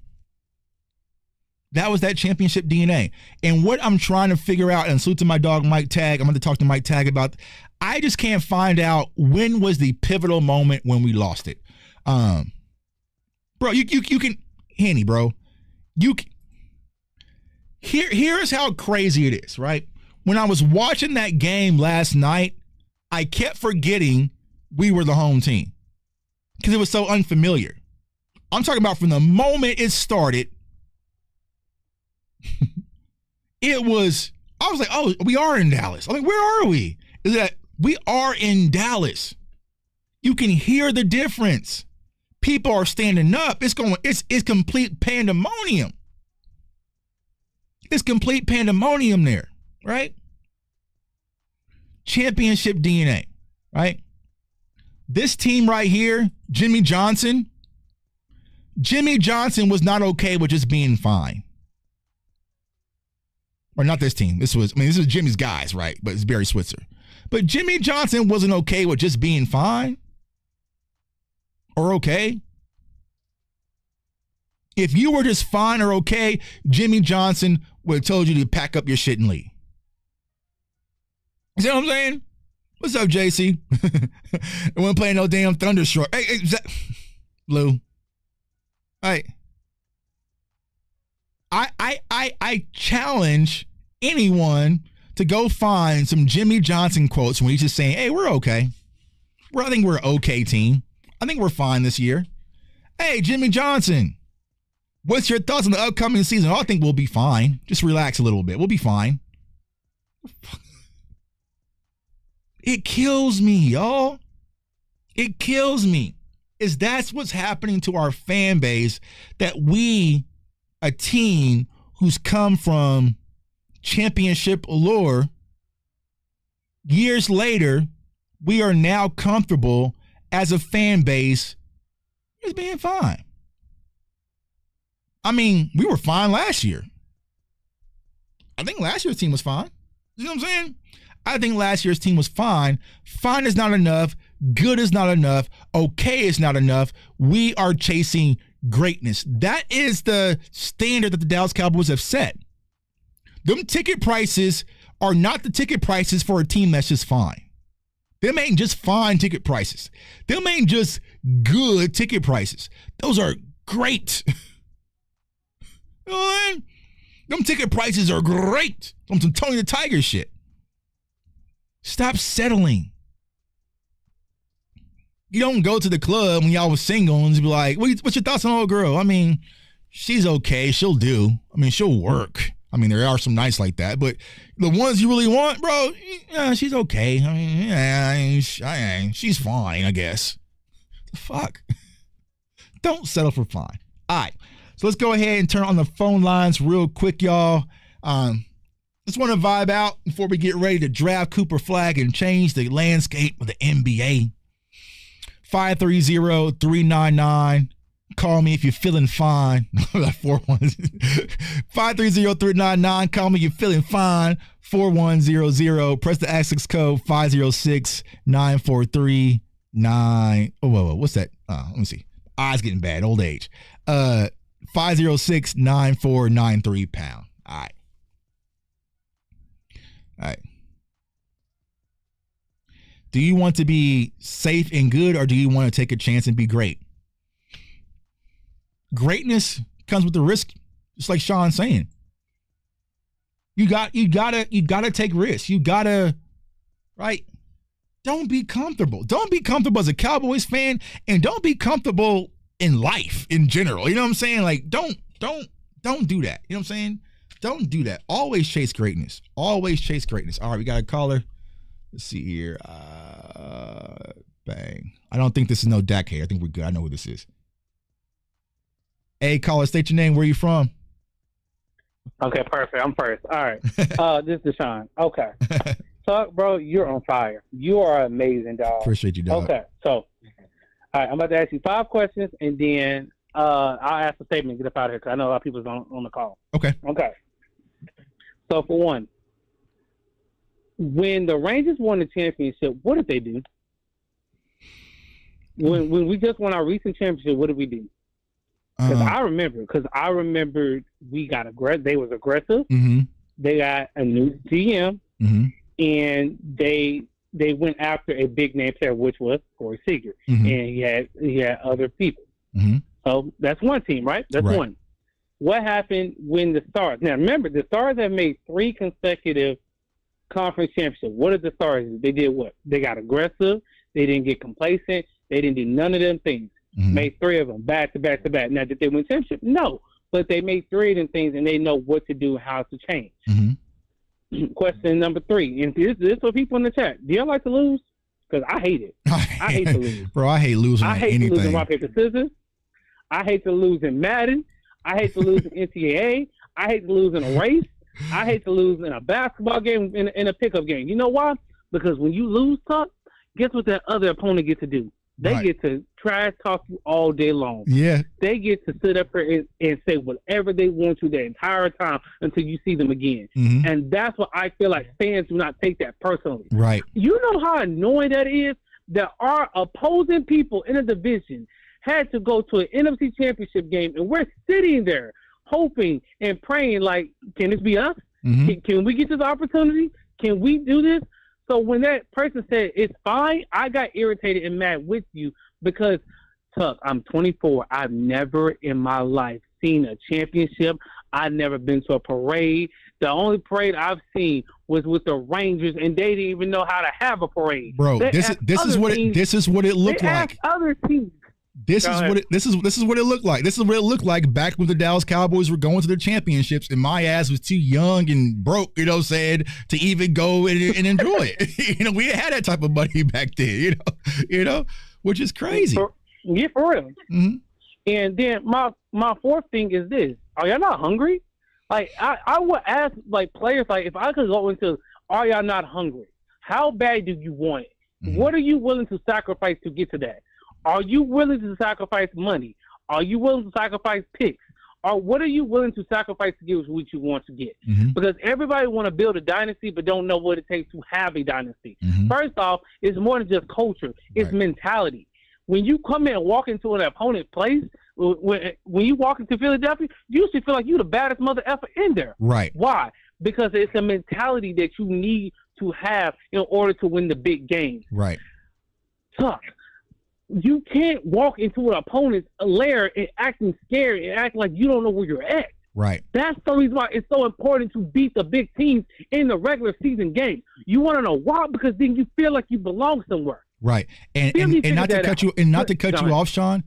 I realized that, right? I realized that this year when I covered the Super Bowl, when I was interviewing those Philadelphia Eagles players, it was completely different than when they lost that year. They was confident as hell. And that's when I said, oh, damn, they're about to win this, aren't they?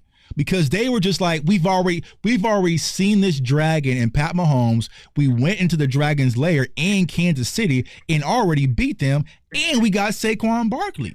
And I said, oh, damn, bro, they're not shook at all. They were not nervous. I mean, Jordan Davis was singing and doing they were just confident as ever because they knew they had what it takes to beat the Kansas City Chiefs. They were not afraid. And that's what it takes to, like, dude, I'm so emotional about this stuff, bro. I dead serious want to cry because it's like, it's so frustrating when fans be so complacent. It's like, why? And I feel like they don't understand. So when the Mavs went to the finals and we lost, bro, I dead serious wanted to cry.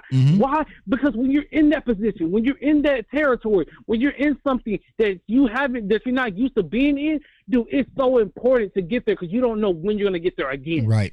And that's what I feel like fans don't understand. I feel like Jerry don't understand it. I feel like Steven don't understand it. I feel like the only people who actually understand it are the fans, are the true fans. And you want to know why everybody sit down? So you want to know why everybody don't cheer and get loud? Because of the ticket prices. If you go over there to see the ticket prices, they're high as heck. Most of the true Cowboy fans ain't going to want to pay that. You know what most of the Cowboy fans are? When you go to away games. When you go to away games, I hear the crowd be louder on away games than I do the home games. Bro, that Tampa Bay playoff game that we won was because y'all seen the videos, right? We were jumping on tables, flipping trash, like it was hostile, and we were on the road.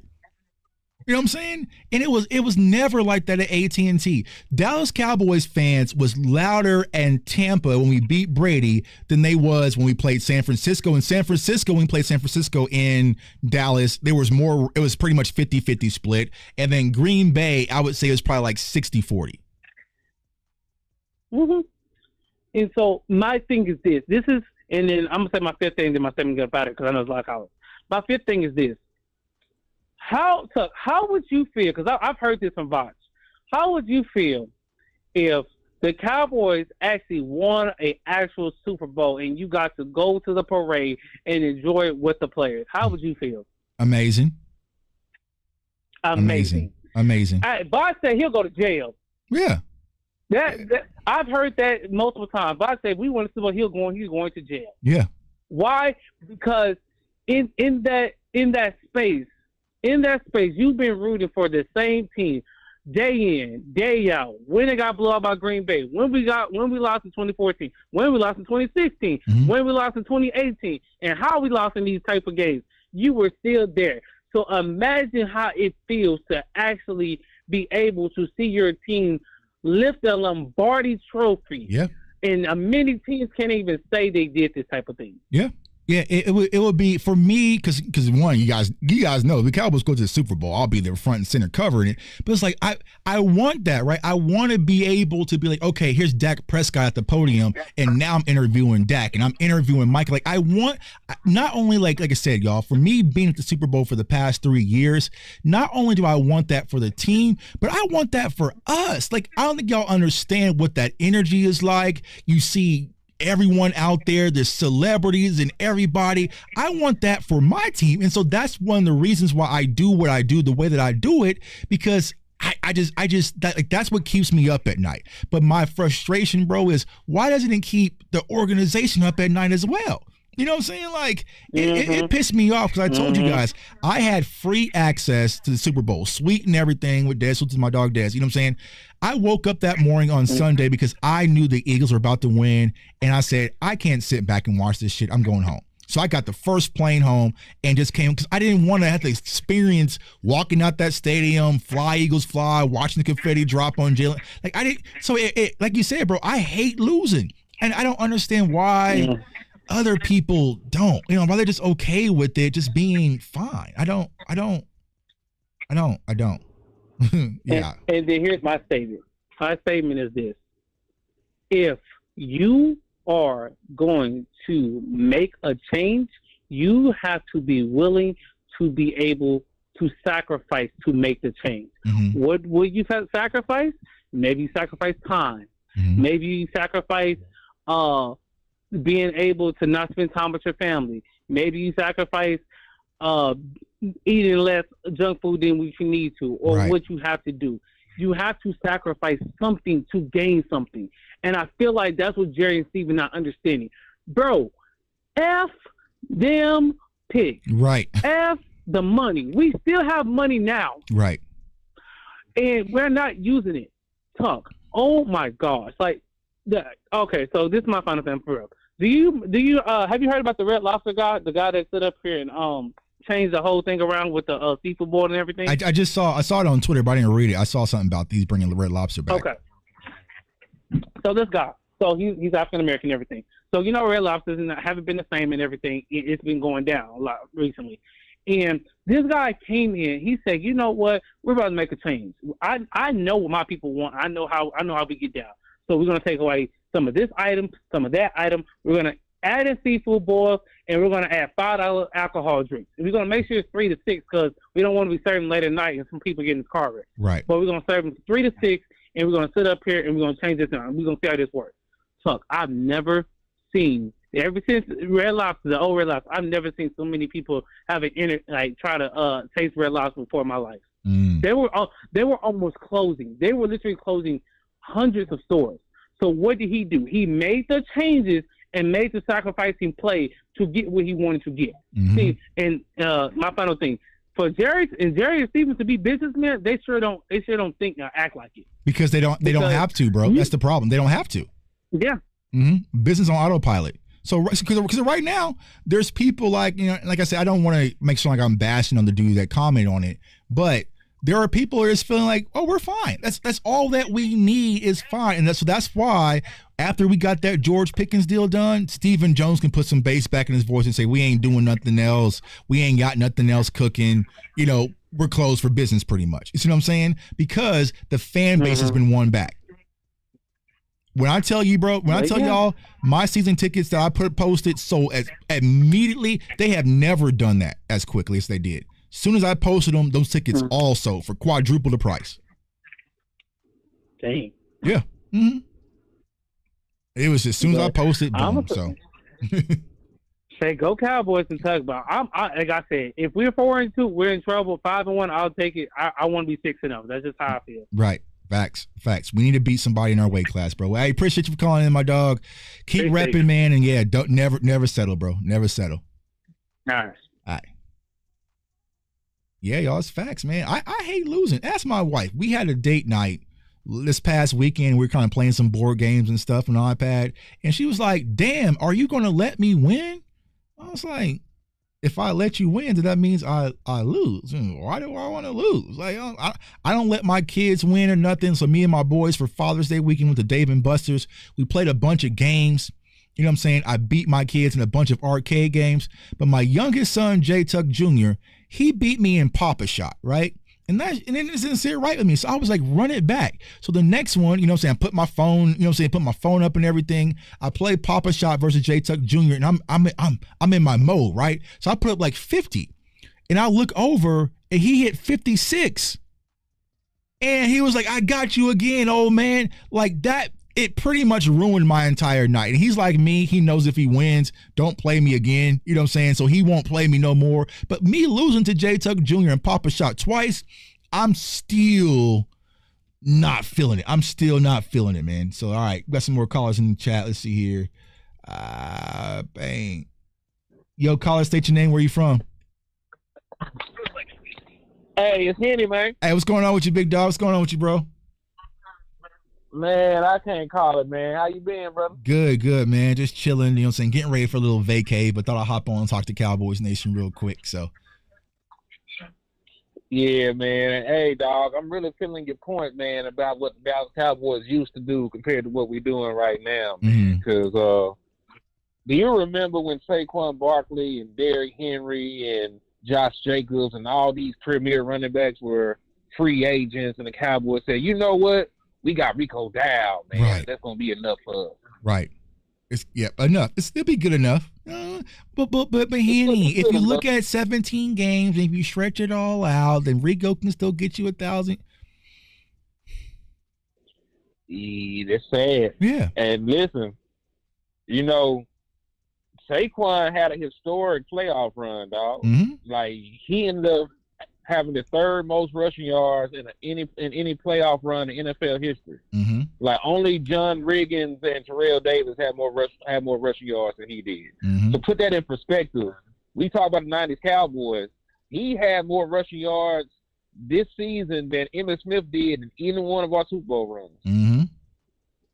Yep. And we up here talking. Here's the crazy part. And here's the crazy part about that, Henny, is that not just Saquon Barkley, we set back and had lost to a team in consecutive years that's done it them damn selves with the 49ers and Christian McCaffrey. Exactly. You know, so it's just like I don't understand it. I don't get it. I just don't. I don't know. And it hurts me to say, because all those things that I just mentioned earlier, right, going through what we did when we won the Super Bowl, who does that today? Our ops in Philadelphia. They got a big physical offensive line. They got a talented running back core. They have a talented wide receiver core. They take risks for big name free agencies. They're good in the red zone. They have third down efficiency. Like, it's their defensive line. They're solid. Like, they have built what we built a lot better than we can't even do that. You know? And so it's just like, I don't get their approach, but I just feel like, Henny, to be honest with you, it's really turned into branding over football. See, back then, Jerry bought a team, and in order to get the team circulating some revenue, you had to produce on the field. But now that's not the case. If he gets 9 wins, we'll be right back on this show, your show, other channels saying, well, I like the draft, and I like Noah Igbenogany coming back, and he had, you know, it'll be one of those. Exactly. Yeah. So. And that's the sad part about it, man. Yep. And look, even when we sit here, another point you made, like in the 90s, all the star players showed up in the big games. Mm-hmm. Like, your defense is averaging 30 points given up in the playoff losses. Right. You look at these 5 playoff losses, they're averaging 30 points given up. Right. They're averaging 157 rushing yards allowed. That didn't happen in the 90s. Right. When you had Big Junkie, Silas, and all the other boys in the middle of that defensive line, folks wasn't running on the Dallas Cowboys. Right. Mm-hmm. Yep.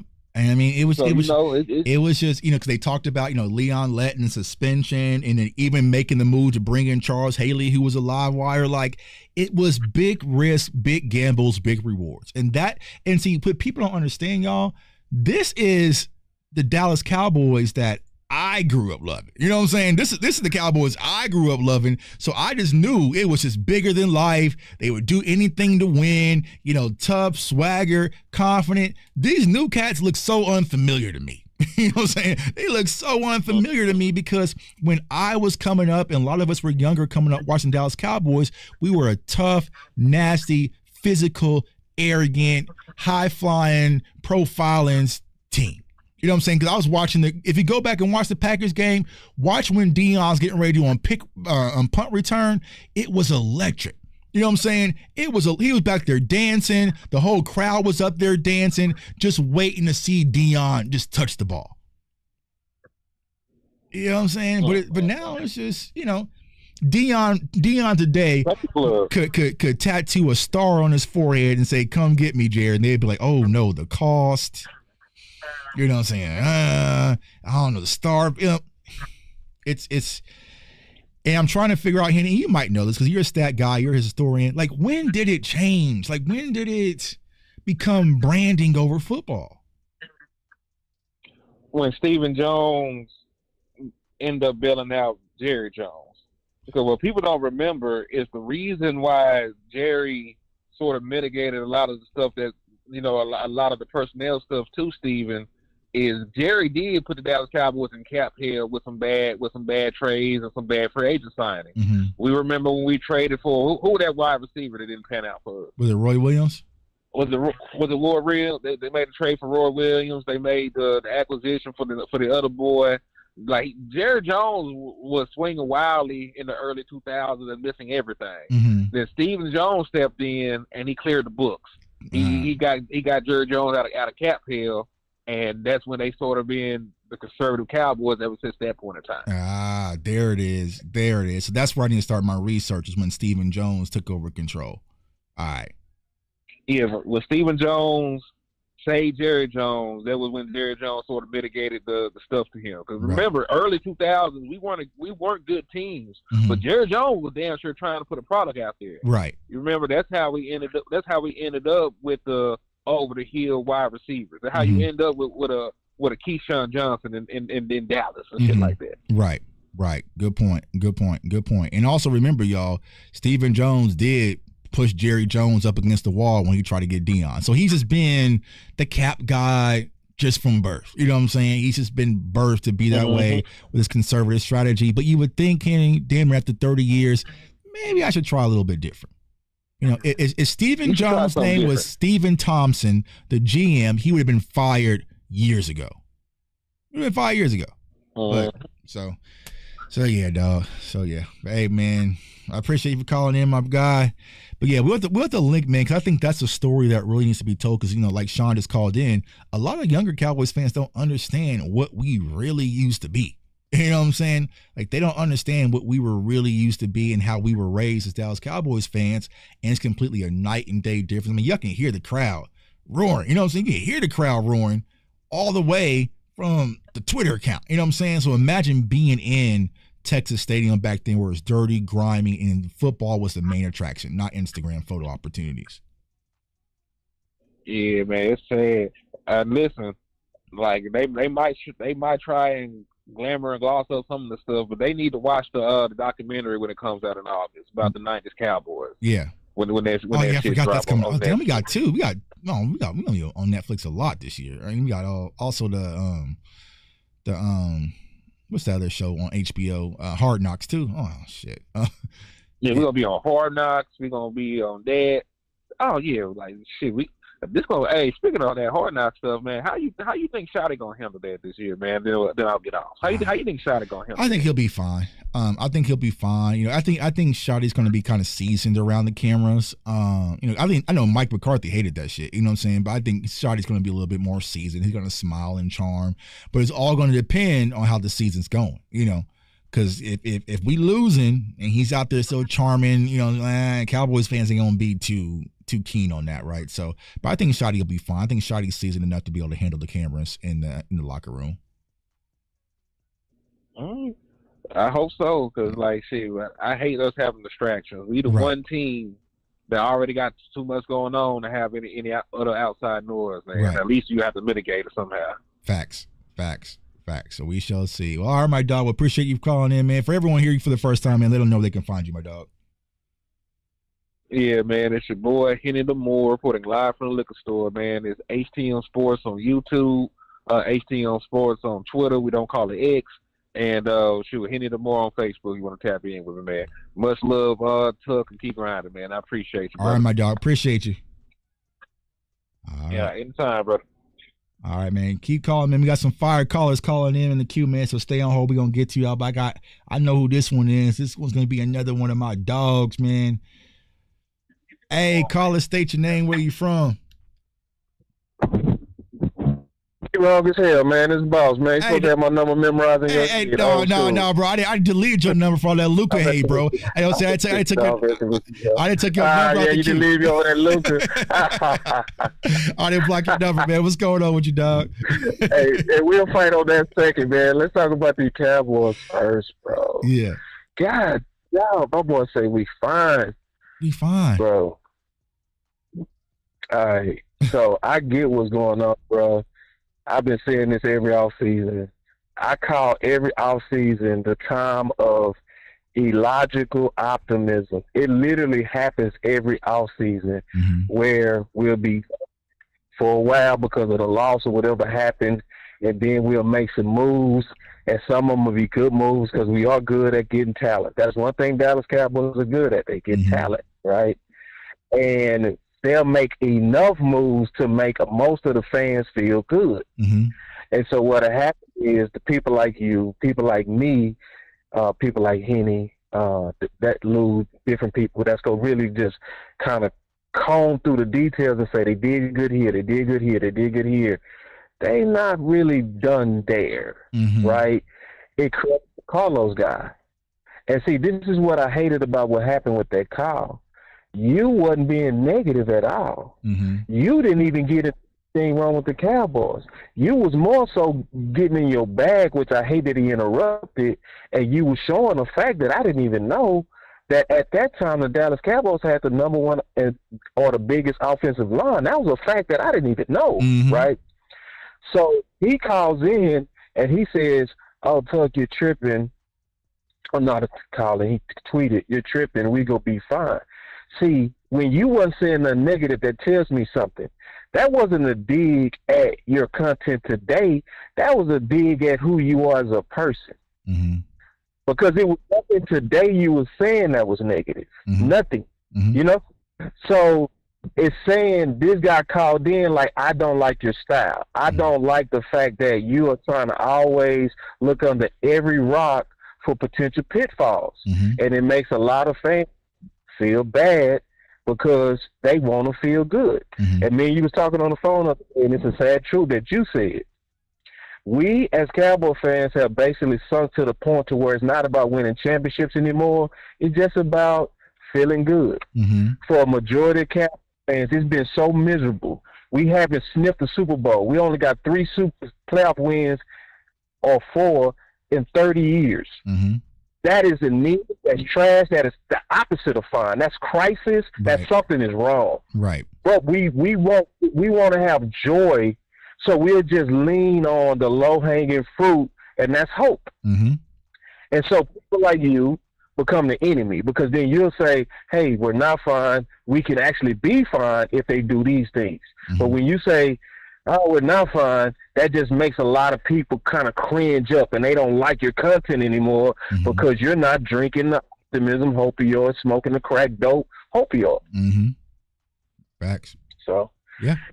So it's just a sad thing to watch, you know. And I really felt when you said, man, we got to just do better as fans and stop fighting people like you. Right. Because, like, to me, you should have trust with the community. Mm-hmm. Like, people that go against the crowd to say what's not popular but right, which you've done so many times. It was not popular to say, hey, man, throw out that junk science, bro. Mm-hmm. Throw out that home field advantage, bro. That's just junk science, bro. Mm-hmm. The Dallas Cowboys don't play well as front runners. Right. And that was true at the time. Right. Mike McCarthy said, the thing that I fear more than anything is success. Mm-hmm. And he was right, because we would get big-headed on big wins and we would lose games almost the following week over somebody we shouldn't have lost to. Mm-hmm. Because and so you was feeling that, I was feeling that, we was expressing that, but then what was they saying? Oh, Tuck, you're scared. If you're scared, Tuck, just say that. Yeah. Tuck, we won so many home games, boss. Mm-hmm. If you're scared, just say that, boss. Yeah. Come on now. Hey, your energy is bad, Tuck. Come on now. We need positive energy out of you, Tuck. Right. And you was warning, no, what we should be doing, and what you were saying on that Green Bay game, because I was right there with you saying it, is no, bro, this is the wrong message to the Cowboys. Mm-hmm. We're telling them that they got this game in hand. I heard a lot of people saying, hey, man, Green Bay just happy to be there. Right. Right. They're your team. They're just happy to be there. They are just happy to be there. You know, they're just happy to be there. They're a young team. We don't lose at home. What, you know what I'm saying? Oh, Christian Watson's not even going to play. Like, we were hearing all those things, boss. And I'm like, I honestly should pull up my scouting report and go to the comments. But the craziest thing about it, bro, as I'm showing the picture right now, I went to the game. So all this, I was scared. What do you mean I was scared? I went to the game, but I'm trying to warn y'all. And what people don't understand about it, boss, is I seen the Dallas Cowboys in the playoffs in two different temperaments, right? I seen when the Dallas Cowboys went to Tampa Bay, they were afraid. Yeah. They never beaten Brady. They haven't won a playoff game on the road. Remember, they were talking about the Dallas Cowboys can't win on grass. They was scared. They were in fight or flight, and they went out there and fought. You know what I'm saying? They fought like their lives was on the line. You know what I'm saying? They hit Tom Brady and the Bucs with everything. You know what I'm saying? Everything that Kellen Moore had in his playbook, he hit them with, right? But then I saw the opposite side of the coin versus Green Bay. Ah, shit. Young team. They ain't really beat nobody. You know, we don't lose at home. You know, we're the older team. Look at their wide receivers. And so it breathed comfort. And, I mean, not to air nobody out, boss, but you and I were at that same little shindig before that game. And what do we both say? Oh, no, I don't like this energy, because they was way too comfortable, way too relaxed. Way too comfortable. Way too comfortable. Let me talk about that real quick. Because, see, me and you in the same business, in content creation business, right? Mm-hmm. So whenever you got players and you got content creators and sitting there live at an event, it's just business to get as much video of that as possible. Right. Because then that become your intros, that become your proof sources of different moves that you're making around the city. Like, all of that different stuff is just branding and stuff that you lock in on for the business of content. Man, say this. I walked into that event. I'm looking at dudes who I can tell smoked out. They smoked out, right? So I'm like, oh, shit. Like, man, the game is tomorrow. Y'all already. And I ain't got no problem with smoking no weed. Trust me, I don't. Right. But then what really bothered me was after the event is that they was hanging around, bro. And it was like we chilling, we comfortable. And it was like, damn, bro. Like, I knew that look. I say, bro, these dudes ain't focused, bro. I know that unfocused look, and I just could not do the business. I didn't take no pictures with Tuck. I ain't taking no business with Wes. I ain't taking no pictures with Aisha. I ain't taking no picture with none of the players. I ain't do none of that. I got up out there early, mad. You know, because I knew. And then somebody asked me that night, they said, what's going to happen? I said, we getting ready to lose, bro. I said, we gonna fuck around and get blown out. They were like, what? I said, yeah, bro. I said, bro, I just came from the event. I saw them dudes. I looked in their eye. I said, no, I know what I'm looking at, bro. I can tell when you're not focused, and these boys is taking Green Bay for granted, and they not looking at the history. Every time Green Bay whooped our ass, we was favored. Every time, bro. We was favored in 2016. We was favored with Matt Flynn when they beat Romo. Like, literally every time. We was favored in 2014. On the Dez catch, literally every time they smoked us, we were supposed to win, bro. Right. So it was like, nah, bro, y'all not, listen, they just do football up there. They don't have distractions like we got down here, bro. Right. You know what I mean? That's all they do is Green Bay is football. They eat, sleep that shit. It's boring as hell except for football. Right. So it was like, yeah, we walked into that punch. Right. And what I would want people to do is instead of calling in to take that cheap shot like, oh, boy, not call in like that little Chatty put it, oh, Tuck was fine. See, that was a dig at you. That was a dig at your style, you know, and you know, it's real fine. You're a panicker. See, that was the same spirit that people was coming at you with that Green Bay. Oh, Tuck, come on, man. Oh, man, you panicking. And then what happens to those types when what you say come to pass? Like, shouldn't you get a loyal follower? Shouldn't you get somebody that would say, hey, man, damn, Tuck was the only one, or Tuck and Boss at the time was the only ones that was really saying, hey, bro, no, we got the wrong attitude right now, y'all. We do. Right. You know, no, but you didn't get rewarded with more loyalty. Right. You know, the dude like that, what they'll likely do is they'll go retreat to a corner and wait till the next year to be positive again. Right. And then they go take another shot at you. We're fine, Tuck. Here you go again, Tuck. And it's like, nah, bro, have y'all really listened to the content? Have you really listened to the warning of what he's saying? Right. You know, and if you understand it, it's like, bro, listen, he's trying to tell all of us, this is a good team. This team is going to have fun, but we have not done all those things to be a true contender team. Right. He is not the enemy for telling you that either. Right. He's your friend. And people ain't figured out yet who the friends are. Because I'm going to tell you what's happening. People listening to the phones and not listening to the friends. Right. The friends the ones that's going to say, hey, bro, listen, bro, we need that one tech. Right. Because, it's a lot more pushback on that one tech shit. But it's like, okay, let's go look at the champions. Let's go look at all the recent champions. You can't go past 10 years and not find one team that won a Super Bowl that didn't have a super one tech or three tech in the middle. You can't find fucking one. Right. Right. But then when we warning about it and we like, hey, bro, and we say, okay, I'm good with Mozzie, but what if he get hurt? Right. What then? Right. We still good. Nah, you don't know history, dog. Right. You ain't looking at the real history of the champions. And I'm talking about Tampa with Vita Vea. We talking about the Rams. We talking about last year where Milton Williams was the B player. God damn. Right. Milton Williams is equal to Osa, bro. And he's a B player to Philly. That let you know what Carter is, bro. That let you know what Jordan Davis is, bro. If you look at how they won the Super Bowl, it was them trenches, homie. Right. So now it just, man, you know, it just listening to the show, it's like, man, and you said it to me the other day, it's like, boss, I pray we don't get hit in the mouth for people to listen to us. Because you don't want that. I don't want that. I don't want us to get smashed for people to say, damn, Tuck was right. Fuck, Boss was right on that one take. Right. But now we bleeding out our fucking nose. Now we fucking going home. But instead of going with the people that was trying to tell you the truth, y'all want to listen to these positive Pampers motherfuckers, people that be out there lying just to make you feel good. Feel good. Right. Nah, bro. And you know what's crazy, boss, about that, right? Because I posted tweets, and I'm showing it right now, right? Even after the Green Bay loss, what did I do for the prediction for this upcoming season, this past season? I said the Cowboys' road record next year will be better than their home record. Bookmark this tweet. I've done it 3 years in a row. And so what happened last year? All that we don't lose at home stuff went out the window. Dallas Cowboys haven't won at home game. But how was Jay Tuck able to do that? It was very simple, y'all. What I was able to do was the matchups, bro. And that's the whole conversation. It was never about the home field advantage. And this was what really irked me about that, boss. For someone being at every home game, I can tell y'all there was zero concerns. I was out there drinking, you know what I'm saying, all the way through the first quarter with zero concerns for any of those games. Because remember, Aaron Rodgers got hurt for that Jets game, so we didn't have to play against Aaron Rodgers. Every home game that we had, I was out there just vibing with zero concerns.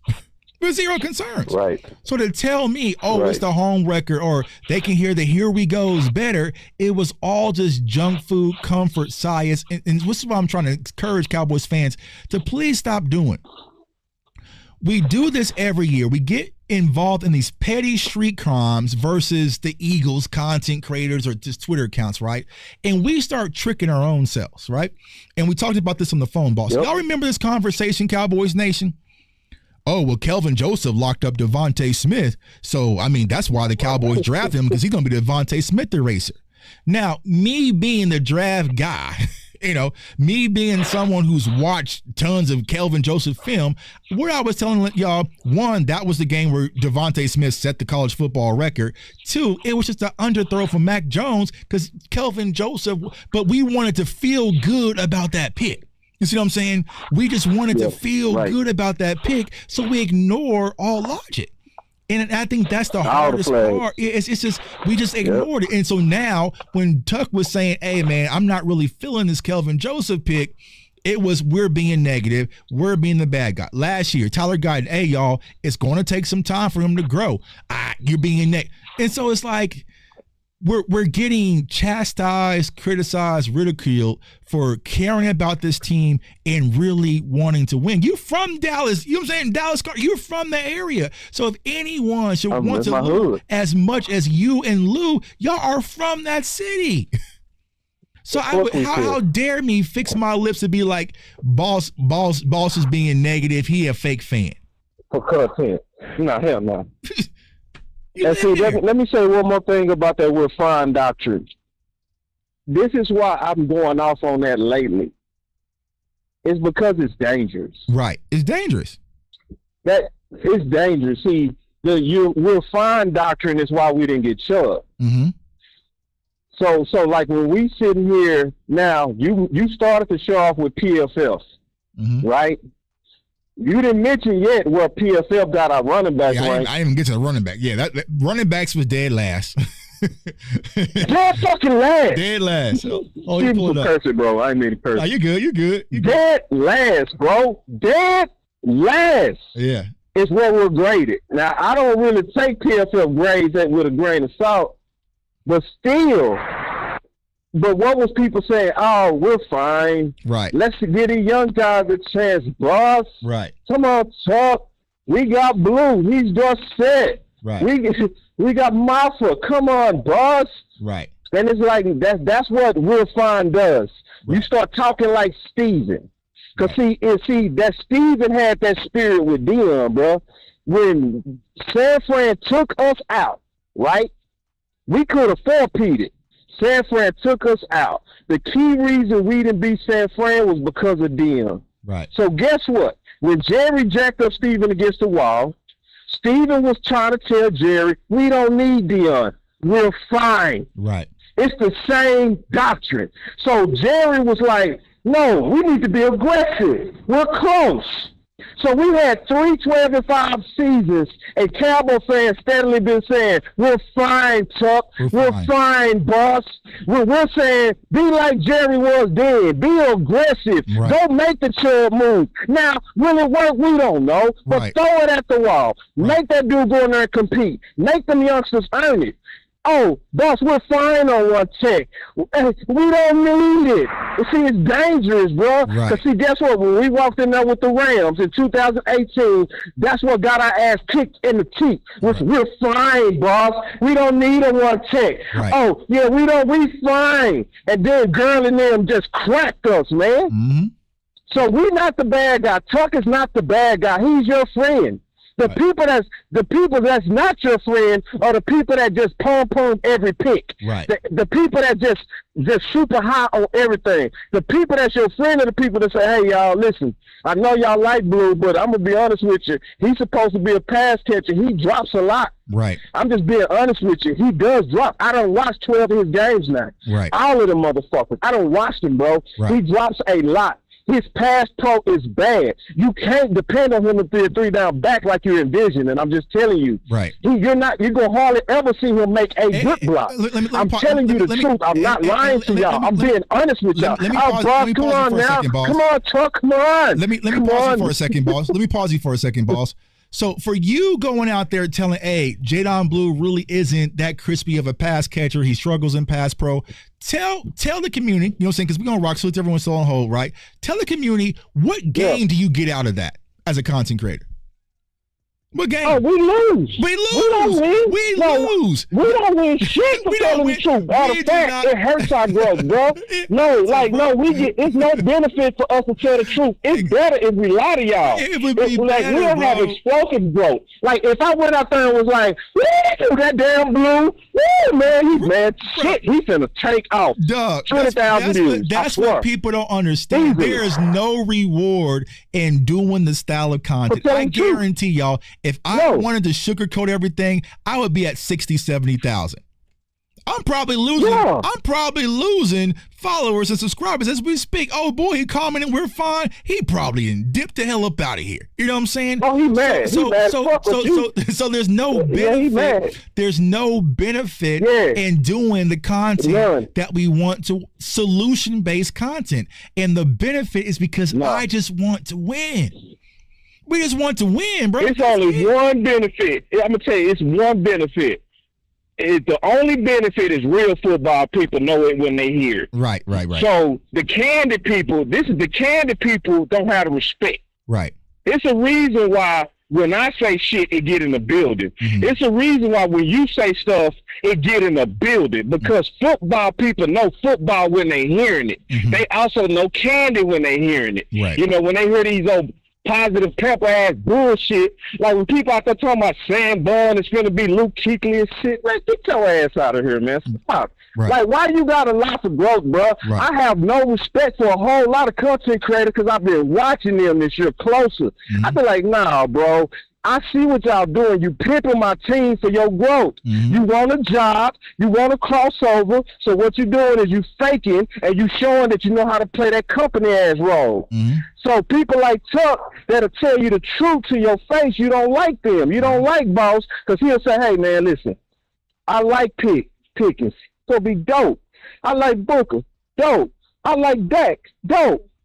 But we close, but I don't want to be close. I want to get us over. Right. So let's concentrate on these. Boss, come on. We're going to be fine. Right. Mm-hmm. Yeah. Okay. And so then if we get hit in our mouth, you ain't going to come back and say, man, my bad, bro. Right. I put that bullshit out there and you was just trying to help, bro. Mm-hmm. No, y'all going to go back to that old, I ain't listening to Chuck and Boss. We get no benefit out of that except the major football people. And that's the main reason why I keep talking the way that I do, because I know that football people listen to me. Right. So I put it like this. I'd rather have 2,000 views with influential Cowboy people making sure they listening, influential Cowboy people, than 10 or 20,000 people and it's only casuals listening. Right. Give me 2,000 with 100 people that's influential listening on a weekly basis over 20,000 casuals. Right. Because guess what? If we got 1,000 or 2,000 people with 200 people in it that's influential, that's why when you say stuff, Chuck, it happens, bro. This is a reason why everything that you talked about is implemented with the Chargers. Let's go ahead and tell the truth, bro. Let's tell the whole truth.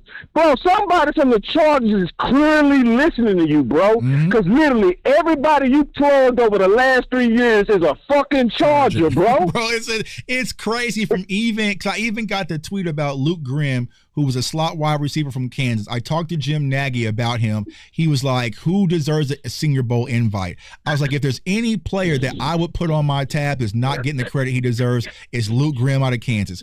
Guess who they went and got?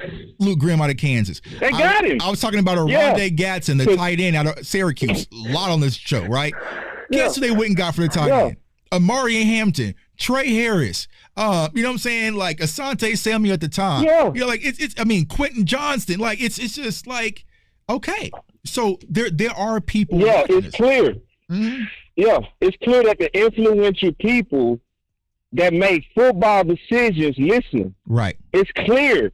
And all you got to do is watch Tuck on Twitter. You'll see Ocho Neal, Michael Irvin. You'll see them almost say verbatim, almost word for word, what he says. Right.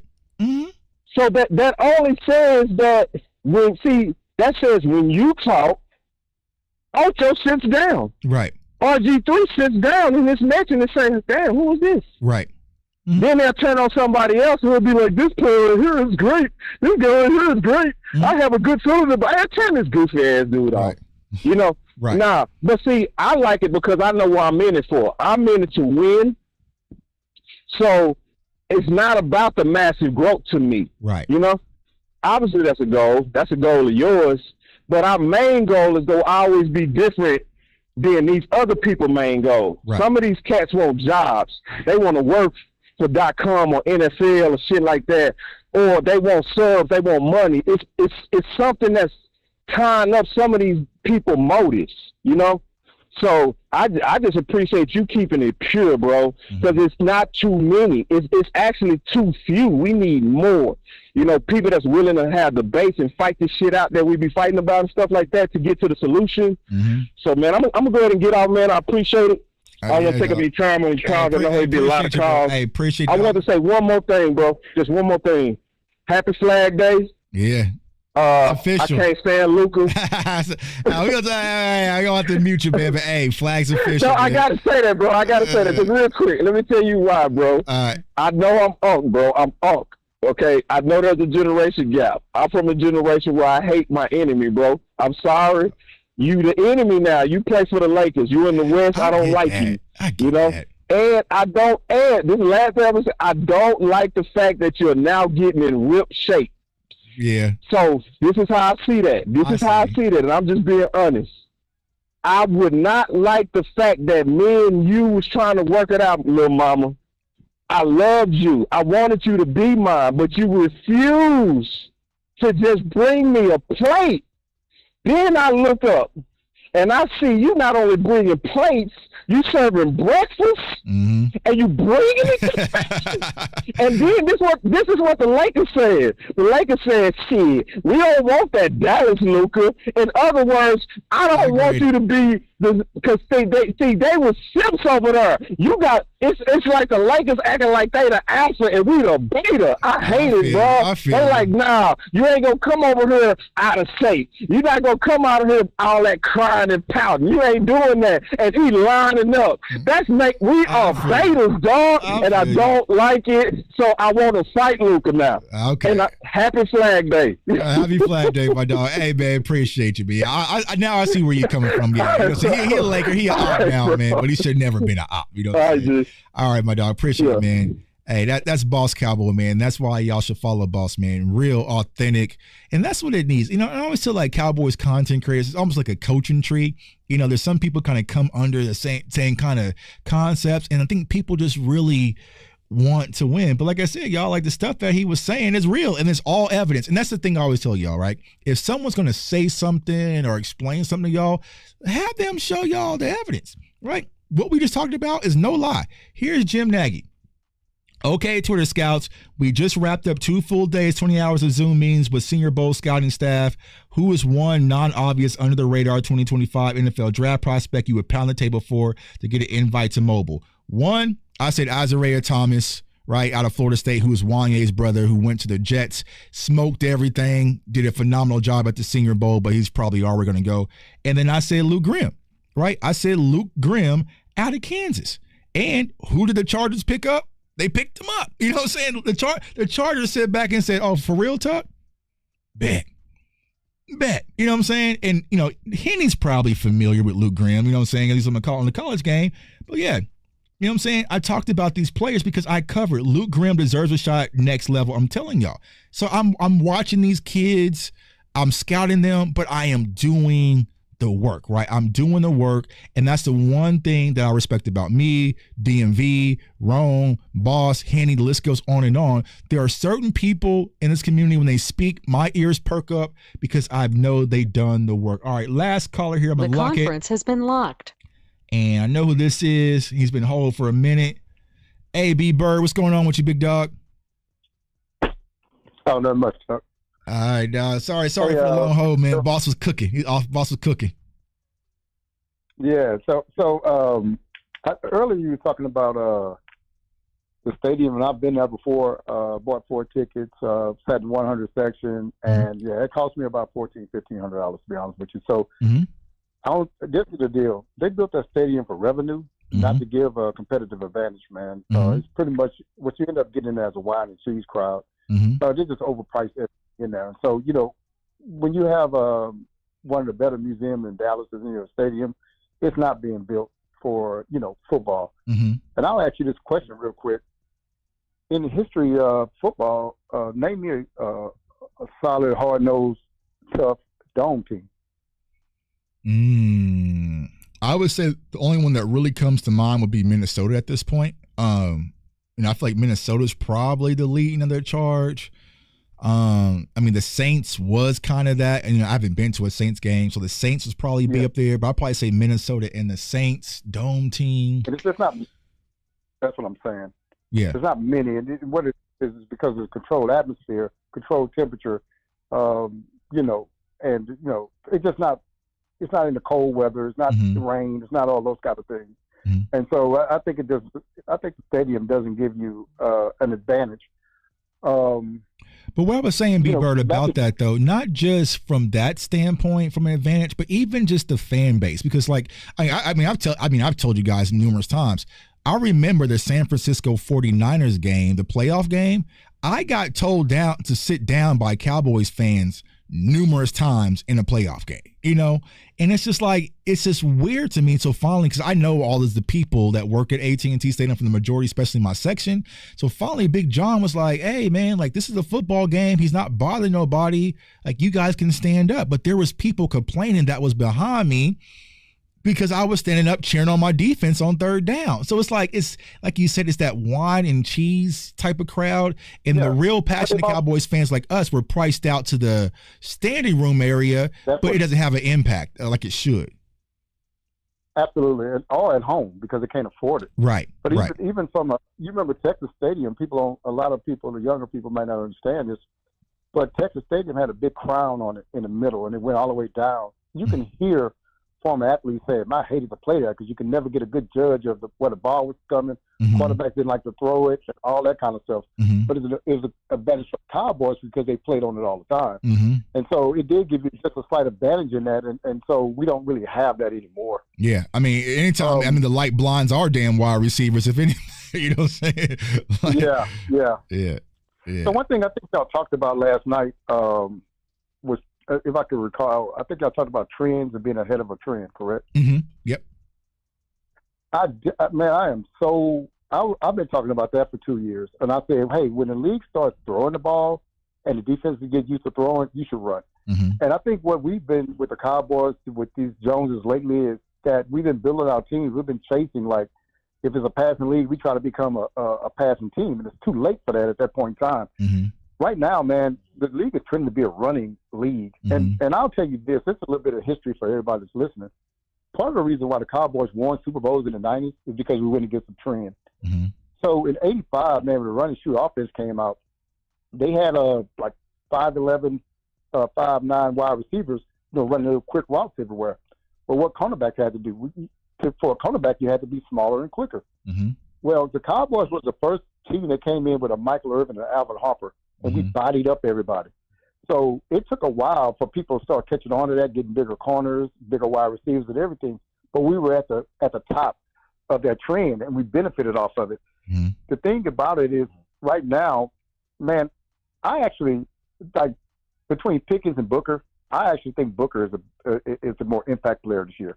And a lot of people are probably going to disagree with that. But, man, this thing is we have got to be able to run the ball. Like, I was looking at some of those stats you were showing, and back then what we did is we ran the ball well. The passing game is so intricate now, and it's so risky to pass the ball, like incompletions or whatever. But when you can run the ball, man, and control the clock and control the game, basically, you can kind of do what you want.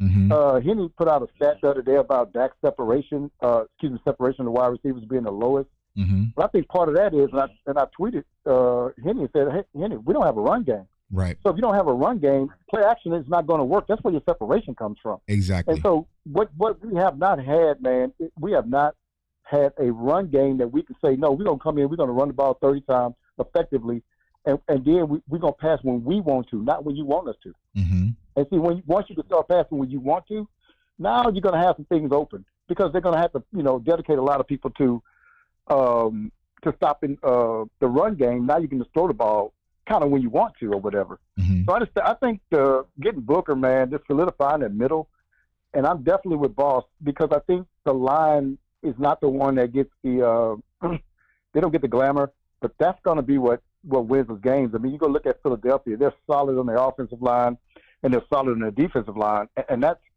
goes understated, but that's really what won them the game. Exactly. Super Bowl, that is. Exactly. And that's why I was kind of, like I said, because I was going to like just show the Super Bowls and kind of we're going to watch it together. But then I was like, maybe I want to risk my channel like that, B-Bird. But as I started watching those games, I started seeing those nuggets. I'm like, run game, balance, powerful offensive line, defensive line was solid in trenches. We took big risk in free agency. Our coach had confidence and swagger, like all those little things that we talk about today. And what I don't understand, and B-Bird, you can probably help with this because you're a Cowboys historian better than I am. When do you think that we just lost our football culture? Like because I know Henny was saying in the 2000s, I saw some people say when we brought in Prime, but when do you feel like we lost our football culture? Because what I'm trying to figure out, B-Bird, is that how did San Francisco maintain theirs, but we lost it in transition? So I think you really got to trace it all the way back to when Jimmy left. Okay. It started going downhill in '94 because he's the accountability guy, and you got to remember at the time Jerry wasn't so involved in the personnel and things like that. He was more of an owner. So we had a more traditional role. What we had is Jerry's trying to get the finances straight for the team, allowed Jimmy to be the GM/head coach. And so we really had our structure in place at that point in time. But when he fired Jimmy in '94, things kind of went downhill with Barry Switzer, who, kind of just came in and maintained and got through. But after that, Jerry got his hand more involved in it, and we have not been the same since. So you can almost have a demarcation of 1994, 95, and just seeing what we've been from there, because if we want to do our count for 30 years, that's where it starts at. So I think that's where it was, man, and we have not made our way back since. It's clearly because of the structure of our organization. It's just not. This is not structured in a way that like other teams are structured. Yeah. And so I think that's where it is. That makes perfect sense. I know my guy BJ Nix kind of said the same thing. Is like when Jerry got the reins, it was just more business than football, and we just haven't found our way back, which is unfortunate. B-Bird, go ahead. And I'll tell you this. So the Joneses do take chances, man. But here's the deal: they take chances being not aggressive, taking chance on Mozzie, taking a chance on Jay Torilla. Oh, I can't pronounce his name, I'm sorry. Taking a chance on Rico Dow, not upgrading that position. So they take chances, but they take chances being conservative because they can. Because what's going to happen to them if it doesn't work? I used to so my daughter played softball, and she was a pretty good softball player. And so I told her one time, say, you're not stealing bases, like, right. And she said, well, Dad, no, I've had 15 attempts, and I've been safe all 15 times. And I said, that's not right. She said, why not? That's perfect. And I said, well, if you're not getting caught sometimes, then you're not stealing enough. And so I said, you're being too cautious. And so what I would say to that is, I'm making this analogy, is that the Cowboys don't even go out and swing. They're not even trying in free agency. And so I can appreciate, because the Eagles have tried and swung in free agency, and they failed on some things. Right. But they keep swinging. Right. And the thing about it is, those guys we are just way too conservative, because you can say that, hey, since 2012 we have not missed on a high price free agent. That's because we have not gotten a high price free agent since 2012, Brandon Clark. Exactly. And so what I'm trying to say is they won't even try anymore, man. And that kind of what gets me with those guys, man. And I'll tell you this before I leave. So you started the show off talking about Diggs. I kind of caught a little bit of that. I am a big Diggs fan.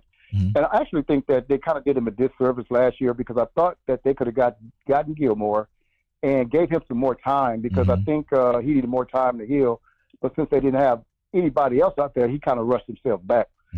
But to me, what would be wrong, because I still don't like the guys. I mean, we got a guy that they call Seatbelt that never played a game before and got out there and got roasted. And we got Ravel that we're talking about, but he's coming off an injury.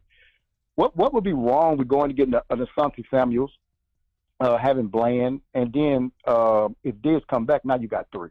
You know, three solid guys, and Diggs come back like he's supposed to be. But I think that's the way you approach it. You don't approach it like, well, we got to give these guys a chance. We don't have time for that, man. You can lose 3 or 4 games because of that. And I think we saw that last year, early in the year with the cornerbacks. We were losing some games putting these guys out there. You don't have time. This ain't baseball. This is not basketball, man. You got 17 of these things, and all of them are important. But anyway, I was going to ask that question, man, and just I'll get off and listen to you. All right, my guy. All right. Appreciate you for calling in, man. Appreciate you for always, man. Thanks, bro. Yeah. I'm 1000%. Now I think the thing with Asante is something about his neck, right?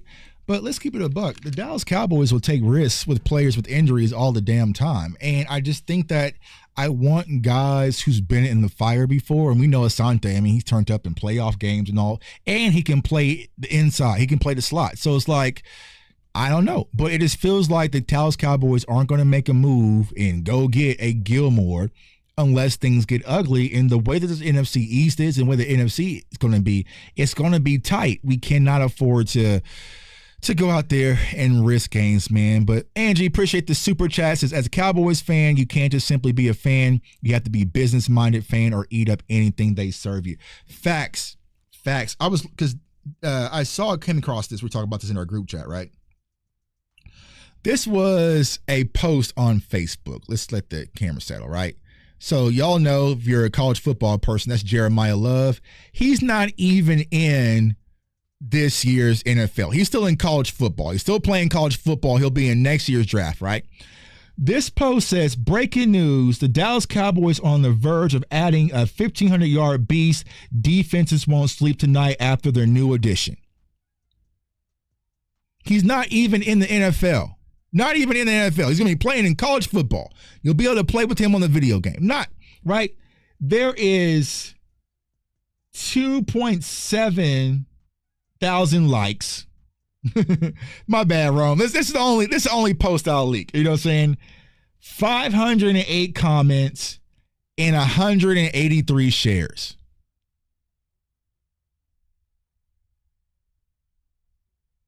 Amongst Cowboys fans. Oh, yeah, I watched him play in college. He's going to be great. I love him in Dallas. He's the running back that we've been missing. He's not even in the NFL. He's not even in the NFL.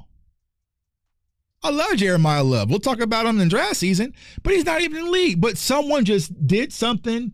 Dallas Cowboys Facebook account posted some bullshit, and now there's a bunch of Dallas Cowboys fans off to the races. Oh, yeah, Tuck, we don't need a running back anymore. We didn't need Nick Chubb. We got that kid from Notre Dame. Yeah. Way too big, Lou. Way too big. You know what I'm saying? Way too big. But what happens is that pollution just gets steamrolling, and there'll be somebody in Lou's chat. I don't know why you need Nick Chubb when we got Jeremiah Love. Just like, I don't know. You know what I'm saying? So like I was saying, me and Boss, like I'm keeping it real. Y'all know, you know what I'm saying? I love y'all. I appreciate y'all for rocking with me. We're rocking for a while. Our lives, we've been going for 2 hours, 2.5 hours. I'm not sure how long we've been going tonight. How long have we been going tonight? Almost 2 hours, right? Or 2.5 hours, right? Guys love talking to y'all, right? Kind of reminds me when we kind of used to do our improv lives when I was just doing it off my cell phone, right? But y'all know I keep it real. Right now, we are trying to hit 20,000 subs. That's been a goal of our channel for a while in our community, right? If I was to start putting out some sugar, I guarantee y'all I would probably hit 20,000 by the end of next week. I could, if I wanted to, I could easily hit 20,000 next week. I could probably re-upload a Jadon Blue film session that I did after we drafted him, re-upload it with a new title, and repost it and probably go crazy, right? But it's not about that. It's not about the followers. It's not about the clicks. It's not about the little YouTube check. It's not about these sponsors that are emailing me wanting to get a piece of the show of this upcoming football season. It's about getting back to dominance for me, y'all. That's what I want. That's what I want. What is bringing in another one tech going to hurt? What is bringing in Nick Chubb going to hurt? What is continuing to be aggressive and building your roster going to hurt? He says, I want a little YouTube check. I mean, Just Blaze, it's cool, but it's not life-changing. You know what I'm saying? It's not life-changing. It ain't worth selling your soul for. I'll tell you that right now. It ain't worth selling your soul for. It damn sure ain't worth selling your soul for. You know what I'm saying? Now, don't let them lie to you. It ain't, because I'll tell you guys right there. If you guys want to make money off YouTube, people going to be pissed off at me. Don't do sports. It's the worst CPM you can do on YouTube. You'd be better off if I did the numbers that I did as a gaming channel or a financial advisory channel. I would make probably quadruple what I make on YouTube. Sports is the worst one you could pick.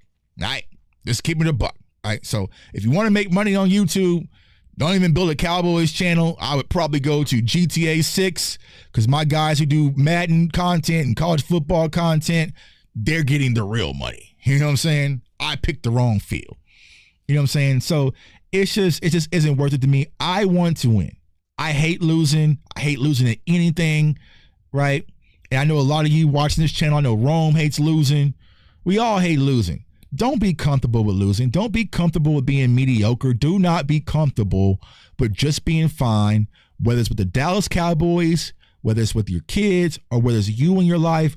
Always go for greatness, man. So I appreciate you all. Thanks for tuning in. Like the content, share the content, subscribe to the channel if you haven't already. We got a lot more shows coming up. Might go live again tomorrow. I might just go live all the way until I hit that plane and hit to Cabo. And of course, I'll go live from my cell phone and stuff when I'm out there in Mexico, depending on how the stuff is. But I'll be gone. You know what I'm saying? So I appreciate you for tuning in. Flag season, Flag Day. It's official for all my Mavs fans out there. We'll talk tomorrow. We'll turn on the phone lines. Probably try to bring in a guest. Let me see if I can catch a guest tomorrow. I'm going to come on the show and we can talk a little ball because we'll do that probably Thursday. And then Friday, actually, I'm going to go pack right now so that way I ain't got to worry about it Friday. So I'm going to go pack and we'll probably go live Friday, man. So I appreciate you all, man. Follow me on all social media platforms at JTuck151. Turn on that notification bell so you do not miss out. I want everyone to stay safe, stay blessed, stay encouraged. And Cowboys Nation, please, whatever you do, do not be comfortable with just being fine. Peace.